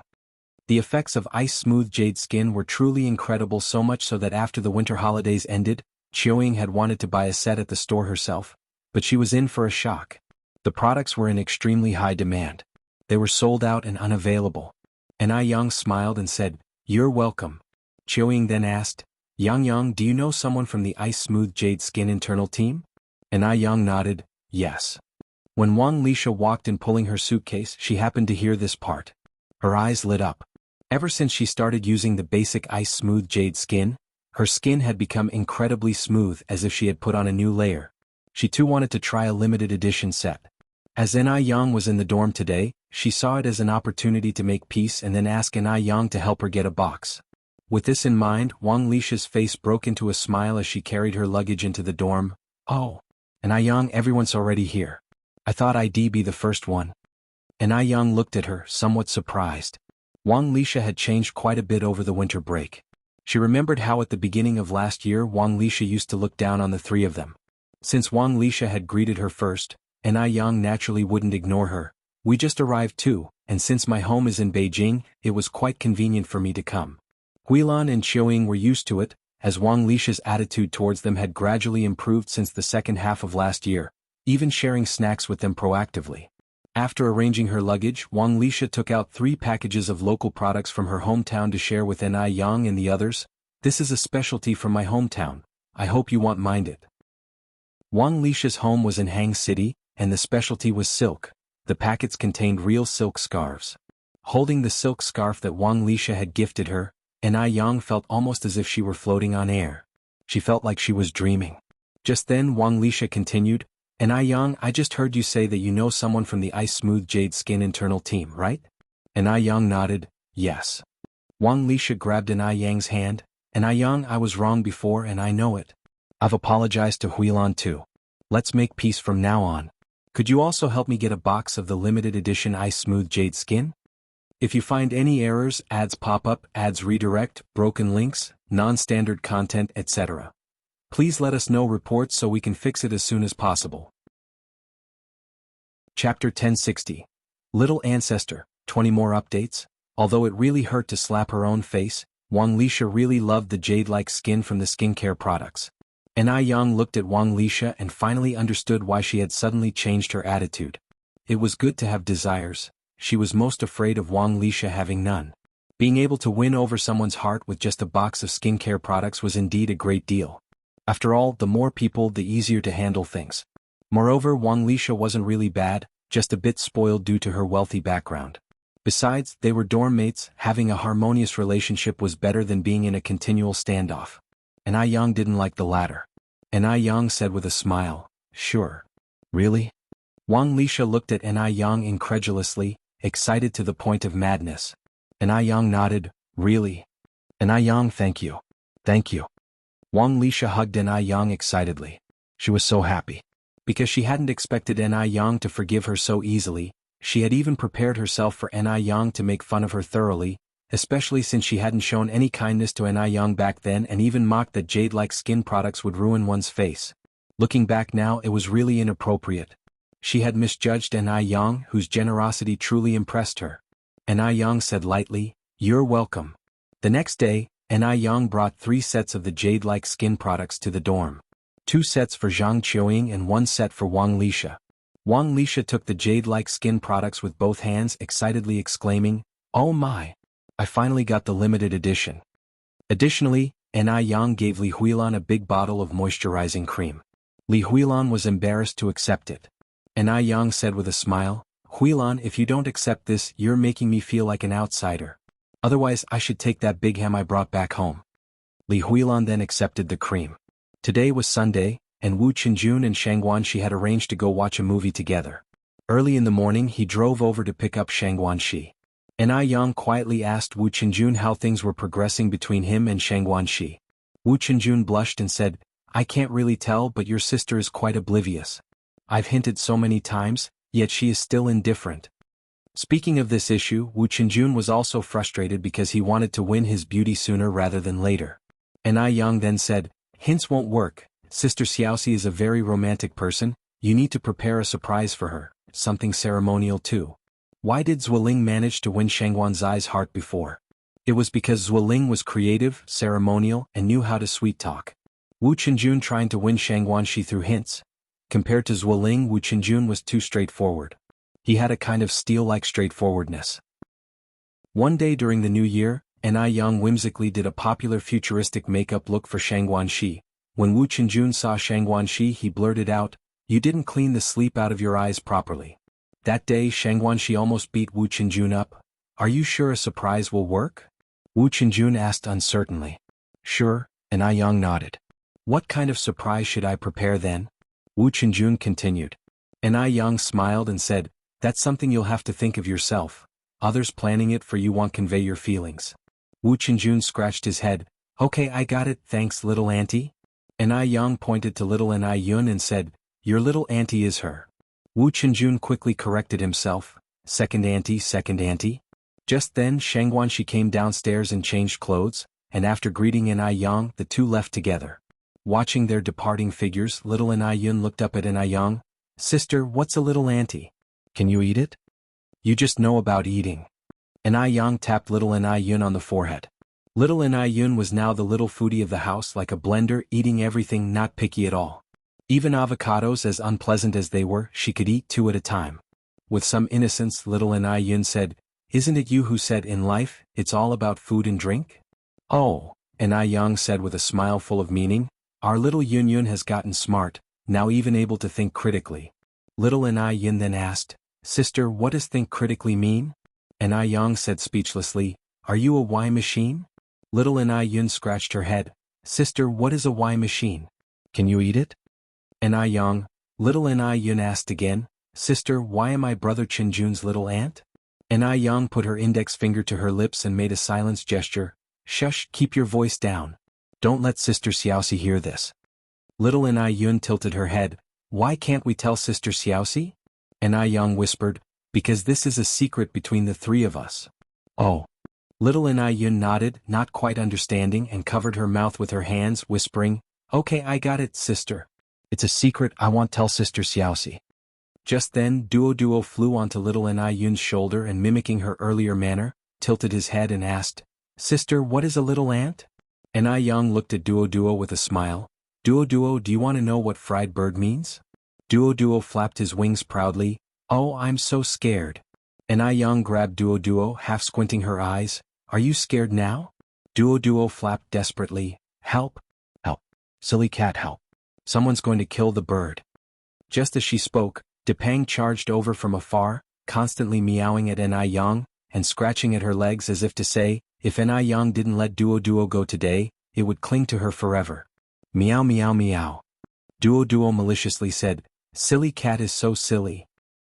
Ni Yang, this silly cat really was dumb, tormented by Duo every day, but now that Duo was in danger, it eagerly rushed over to save him. It seemed that cross-species friendships existed too. Ni Yang released Duo. "Alright, you guys go play. No sooner had Duo Duo gained his freedom than he pecked at Depang. Friendships can capsize in an instant, and Depang immediately flashed his claws, as if he'd wipe out Duo Duo's entire lineage. After playing with the silly cat Depang for a while, Duo Duo was nowhere to be seen. The lively streets of Beijing. Duo Duo perched on the shoulder of a refined man in casual clothes. "Little jerk, where are we going?" "We're going to eat," Du Qingfeng answered. "Little jerk, I'm hungry." Duo Duo pecked at the fine hairs near Du Qingfeng's ear. "Hungry? Hungry? You're so annoying," Du Qingfeng said, twirling his Buddha beads. "You're the annoying one, your whole family is annoying." Duo Duo got ruffled. Du Qingfeng remained calm. "In this world, you're probably the only bird that dares to talk to me like this." He could never have dreamed that he'd indulge a bird this way. Duo Duo cheekily said, "Because I'm your little ancestor." Du Qingfeng, "Little jerk, your little ancestor is hungry?" "Speak properly," Du Qingfeng commanded, his expression unchanging yet with a stern look in his eyes. If it had been before, Duo Duo would have trembled with fear, but not anymore. "Du Qingfeng, your little ancestor is hungry." Du Qingfeng, seeing that Du Qingfeng had no intention of grabbing the bird food, Duo Duo coquettishly rubbed against his chin. Finally, Du Qingfeng took out fine quality bird food from his pouch. "Delicious." Wu Yenyun spotted Du Qingfeng from a distance. But due to their previous encounters, she couldn't muster the courage to greet him. Looking at Duo Duo on Du Qingfeng's shoulder, then at herself, Wu Yanyun's lips curled into a mocking smile. Had she really fallen so low that she was now inferior to a pet kept by an Yang? How ironic. An Yang was shameless, using a pet to flirt with Du Qingfeng. Just then a dark shadow flew towards Wu Yenyun, an excited voice shouting, "Yenyun! Yenyun!" Previously Wu Yenyun had visited the Ni family many times, and when at their place she had fed Duo Duo, who was quite gluttonous. Thinking of coming over to greet her and surely being fed something delicious, Duo Duo thought Wu Yenyun would be overjoyed. Wu Yenyun was initially startled, noticed Du Qingfeng nearby, and then smiled and greeted Duo Duo. "Hello Duo Duo." "Hello Yenyun." There was one thing Duo Duo was good at, it was mimicking quickly. Wu Yenyun continued, "Duo Duo, my home has delicious food, visit sometime if you're free." Duo Duo didn't catch anything else but the mention of delicious food and got terribly excited. "Delicious? Delicious. If you find any errors, ads pop up, ads redirect, broken links, non-standard content, etc. Please let us know reports so we can fix it as soon as possible." Chapter 1061. She is like the moon surrounded by stars. Chapter 21. Wu Yenyun watched Duo Duo with a smile that reached her eyes. But in reality, the happier she appeared on the surface, the more she hated Ni Yang in her heart. She hated everything about Ni Yang, including this beast. Just as Duo Duo was about to say something more, the sound of Old Dust's voice filled the air. "Duo Duo, come here." "Goodbye, Yenyun." Duo Duo politely bid farewell to Wu Yenyun. Wu Yenyun waved her hand toward Duo Duo. Duo Duo flew straight to Old Dust's shoulder. "You little rascal, I want to eat more." Old Du held Buddha beads in one hand while pulling out a brocade pouch with the other. "Who was that just now?" "Yenyun, it was Yenyun." "Wu Yenyun." Old Du frowned slightly, a hint of surprise flashing in his eyes. Duo Duo ate a grain of birdseed. "You can't be that rude, you must call her Yenyun." "Listen Duo Duo." Old Du turned his head to look at Duo Duo. "From now on, you're not allowed to speak to Wu Yenyun, nor eat anything she gives you." "Why?" Duo Duo tilted its little head as it looked at Old Du. Old Du glanced at the retreating figure of Wu Yenyun. "No reasons, just don't." "Oh." Duo Duo nodded earnestly. Wu Yenyun went straight to a corner to hide, then peered secretly at the backs of Old Du and Duo Duo, biting her lip tightly. Duo Duo was a talking bird. This beast must have said many bad things about her in front of Old Du. Otherwise Old Du wouldn't ignore her. A beast wouldn't badmouth someone for no reason. You would know without thinking that it must have all been taught by an Yang. It's too much. An Yang really is too much. She clearly knew that Wu Yenyun liked Old Du, yet she still did this. She was just opposing Wu Yenyun. Wu Yenyun wanted to find a place to cry her heart out, but she knew she couldn't cry, she couldn't admit defeat. She wouldn't lose. Wu Yenyun. Just then someone patted Wu Yenyun's shoulder from behind. Wu Yenyun got startled and turned around, only to see it was Wei Haoguang. Wei Haoguang was 2 years older than Wu Yenyun, 20 this year, and had stopped attending school due to the prosperity of his family, which allowed him to laze about every day.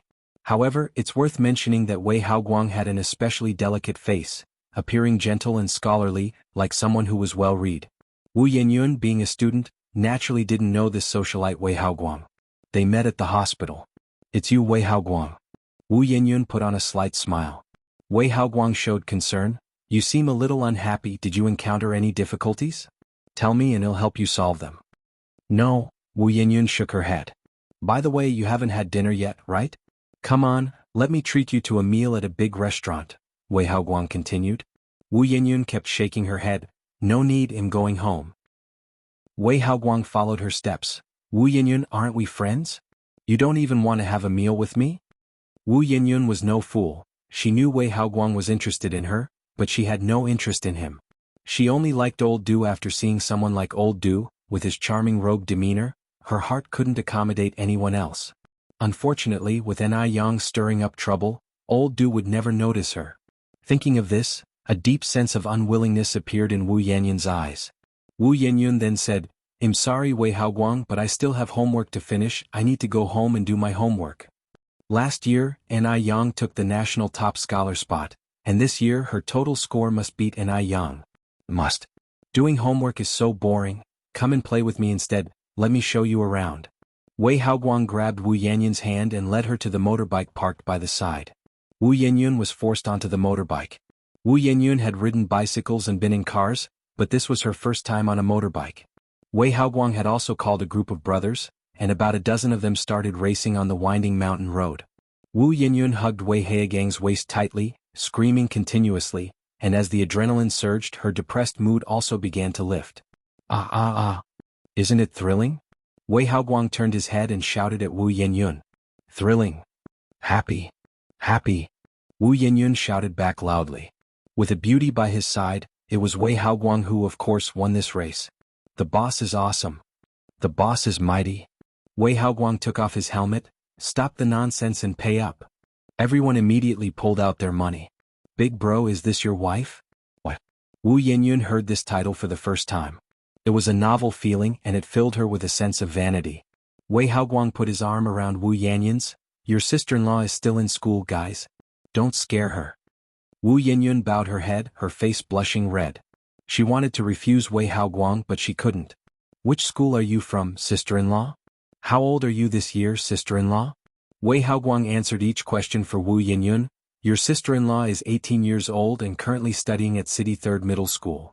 Sister-in-law, I know some people from City 3rd Middle. If anyone dares to bully you, just drop my name, Li Daki. Sister-in-law, with us brothers around, you can walk sideways through City 3rd Middle." With everyone calling her sister-in-law, they began to tease her. Wu Yenyun was very clear that she did not like Wei Haoguang, but she enjoyed the feeling of being protected and exalted. Just like Yang. Didn't Yang also have a crowd of people surrounding her? They all said it, her current life was thanks to Yang. But now, without Yang, isn't she still living a carefree life? What's so great about Yang? In the future she would live even better than Yang. After the motorcycle ride, someone suggested they go get a drink. Wei Haoguang was in a good mood today. "Everyone enjoy your food and drinks to the fullest. The treat is on me today." Everyone immediately cheered. "Big bro is mighty. Sister-in-law is mighty." Wu Yenyun liked the feeling of being surrounded, but she still had a clear mind. Faced with the glasses of alcohol handed to her, she declined them all. "Sorry, I don't drink alcohol." She was still a student, she couldn't drink. Wei Haoguang said with a smile, "Your sister-in-law can't drink, so I'll drink on her behalf." With all the commotion, it got late. When Wei Haoguang dropped Wu Yenyun at the Wu family's home, it was already past 8 o'clock. As soon as Wu Yenyun entered the house, Yan Erju said, "Yenyun, you're finally back. If you hadn't come back, your dad and I were going to call the police." Wu Jinshu said, "Yenyun, where have you been? You made your mom and me worry so long." Worry? Did they genuinely worry about a daughter who had no blood relation to them? They can secretly meet with Yang, but she's not allowed to go out and have fun? Is that fair? Wu Yenyun put away the sarcastic look in her eyes. "I was studying at a classmate's house. This will happen often in the future, so Mom and Dad, you don't need to worry about me." Hearing this, Yan Erju and Wu Jinshu sighed in relief. "Xiaoyan, although studying is important, safety is more so. It's already 8 o'clock and it's not safe for a girl to be out. By the way, where does your classmate live? In the future, let your dad take you there." Wu Jinshu nodded. Right, your mother is right. Did they truly worry about her safety? Or were they just looking for an excuse to keep an eye on her? So, she didn't even have this much freedom? Wu Yenyun continued, "No need, my classmate has a bicycle. She just rode me back on her bike, it's very safe." "What is your classmate's name?" Yen Erju asked with some concern. Suddenly Wu Yenyun felt a wave of irritation. They had to control everything. Everything. At the Ni family, Ni Yang did whatever she wanted and nobody ever bothered her. But what about her? She was being watched by everyone. Was she a prisoner? Or in their eyes would she never measure up to Ni Yang? Everything Ni Yang did was right. Everything she did was wrong. Suppressing her frustration, Wu Yenyun said, "Her name is Wang Fang, she lives on Bikrai Road. I'm going to my room to read now." "Yenyun, aren't you going to eat? We've left some food for you on the table." Yen Erju continued, "I've already eaten at Wang Fang's house." "You child, how can you just eat at someone else's home? You're not allowed to do that in the future." "Mom." Wu Yenyun turned to look at Yen Erju, cutting off her unfinished words. "What?" Yen Erju paused. Wu Yenyun went on, "Wang Fang's family isn't as stingy as you imagine. If you find any errors, ads pop up, ads redirect, broken links, non-standard content, etc. please let us know reports so we can fix it as soon as possible." Chapter 1062, Gradual Change. Chapter 22, Wu Yanyun's words were heavy, laced with a hint of accusation. Once she formed an opinion of someone, everything that person did was wrong. Yen Erju was stunned. She just felt it was inappropriate to always dine at her classmates' homes. She hadn't expected Wu Yenyun to be angry again. "Ah." Yen Erju sighed helplessly. Back in the room, Yen Erju said to Wu Jinshu, "Xiaoyun has changed." She felt she was becoming unrecognizable. Wu Jinshu also sighed, "The child is grown up, she has her own thoughts now. Plus, I heard a teacher say today that children reach a certain age and enter a rebellious phase, which those educated folks call adolescence." "Adolescence?" Yen Erju frowned, looking puzzled. Wu Jinshu nodded, "Yes, adolescence, and I've also heard that teenagers and adolescents are not easy to manage. Some even go down the path of crime during this time. Nearly every family deals with situations like this." At this point, Wu Jinshu paused, then continued, "In the future, let's be a bit more relaxed with Yenyun, not question everything and allow the child some personal space." Although Wu Jinshu was not literate and had a low level of education, he was a rare good father. He could tolerate all his child's flaws. Yen Erju continued, "Adolescence, my foot.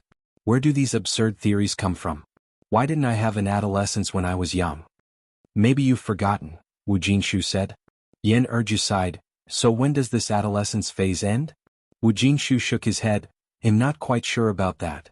Yen Erju went on, "But what if she's in adolescence all her life? A lifetime of adolescence?" Wu Jinshu laughed, "Erju, don't worry. Although I don't know when adolescence will end, it definitely won't last a lifetime." During this period, Wu Yenyun almost went riding motorcycles with Wei Haoguang every day after school and gradually learned to drink. Late returns home had become the norm. Her parents in the Wu family still believed she was studying at a classmate's house. In mid-February, Li Yao returned from Shanghai. During this time, Li Yao had already arranged the store affairs in Shanghai. This trip, she was coming to transport the ice muscle jade skin products back to Shanghai. Li Yao hired a large truck for the job directly. Seeing this truck, Ni Yang chuckled. "Sister Yao Yao, how much ice muscle jade skin are you planning to haul back?" Li Yao said, "Beautiful, just get me the stock. However much it is, I can sell it out." Through her promotion, ice muscle jade skin had already gained high popularity among the circles of ladies and socialites. Ni Yang laughed, "I just shipped a batch to M country recently, and with the recent sales, our stock is not much now." "How can this be?" Li Yao frowned slightly and continued, "Don't you have a large factory now? Can't keep up with the demand." Ni Yang went on, "The factory won't be finished for another half-month. I estimate it can only start operating at the beginning of next month." "Ah." Upon hearing this, Li Yao looked at Ni Yang with a face full of disappointment. "I thought the factory had already started operating." "That's not so fast," Ni Yang continued, "but Sister Yao Yao, don't be disappointed. Although we don't have a lot in stock right now, it's still enough for you to sell." "How much is there?" Li Yao asked. "Come with me to have a look," and Yang led Li Yao to the warehouse. The warehouse was filled with piles of ice muscle jade skin, all very fresh, having been produced only recently. Li Yao continued, "This isn't even enough for 2 days' sales." And Yang went on, Limited editions are sold only at the beginning and end of the month. Including the basic ones, it should be enough for you until next month. Just hang in there for a while and it'll be fine once the factory starts. Alright, that's the only option now, Liao nodded. By the way, Yang, how much for these? Yang clicked on her abacus, 57,000 in total. Okay, he'll transfer it to your account from the bank when I get back. Trust the doubtful, doubt the trusted, Yang nodded, okay. Then Yang added, has Sister Jiao arrived in Beijing? She'll probably take a little while longer. After loading the goods, Yang joined Liao for a meal at the Fragrant Beauty restaurant. Liao devoured 3 desserts in one go and sighed lightly, oh my. I'm so satisfied. During my time in Shanghai, all I could think about was the delicious food from Beijing Beauty. Now I've finally had my fill. I wonder when the boss of Beijing Beauty plans to open a branch in Shanghai. When Yang had originally founded Beijing Beauty, she had never thought about turning it into a cheap chain of restaurants. She wanted Beijing Beauty to be a legacy, to become a major landmark of Beijing. It was better to have a scarcity than an excess. If Beijing Beauty could be found everywhere, it would lose its original business philosophy. Moreover, even without opening branches, the daily turnover at Beijing Beauty was still impressively high. Yang smiled and asked, Sister Yao, do you really like the food from Beijing Beauty that much? Liao nodded, of course. Beijing Beauty has the most delicious food I have ever tasted. Yang smiled and took a bite of a duck tongue. The 18th day of the second lunar month was Mo Baichuan's engagement day. Mo Baichuan was Mo Qixin's elder nephew, and Yang was Mo Qixin's girlfriend. With such an important occasion, it wouldn't be appropriate for Yang not to go. In the morning, as soon as Yang came downstairs, she saw Mo Qixin already sitting at the dining table having breakfast. Little Yun was sitting across from him. Perhaps because little Yun had known Mo Qixin since she was young, she inexplicably liked Mo Qixin very much and treated this future brother-in-law just like a real brother. Mo brother, why are you here so early? Yang asked Mo Qixin in surprise. Early? I've been waiting for you for over half an hour, Mo Qixin replied. Yang felt a bit embarrassed and touched her nose. Although Mo Qixin was usually a bit scatterbrained, he was very proper at the Ni family's house. When Yang was sleeping, he never stepped half a foot into her bedroom. Have you brushed your teeth and washed your face? Mo Qixin followed up with another question. Yang nodded. Sit here. I'll dish up some food for you. Mo Qixin rose from his chair. Watching Mo Qixin's retreating figure, Yang thought to herself that this man was far too comfortable here. This was clearly her home, yet Mo Qixin behaved as if he was in his own place. Soon, Mo Qixin returned with a bowl of white porridge and also held a boiled egg in his hand. He calmly peeled the eggshell, placed the yolk in his own bowl and gave the egg white to Yang. Yang wasn't picky with food, but she didn't like the yolk of boiled eggs. Therefore, whenever Mo Qixin was around, he would eat the yolk. If Mo Qixin wasn't there, Yang wouldn't eat the egg at all. Big sisters who are picky eaters won't grow tall. Little Yun winked at Yang playfully. Yang smilingly said, your big sister isn't picky, it's just that your future brother-in-law loves egg yolks, so your sister gives them to him because I can't bear to eat them. Really? Yang nodded earnestly. You're so nice to your brother-in-law. You're the best big sister. Little Yun exclaimed. Yang's lips held a smile. As the conversation ended, little Yun asked, Big sister, are you happy now? Yang nodded slightly, scooped a spoonful of white porridge into her mouth and said, It's all right. Big sister, can I have some candy?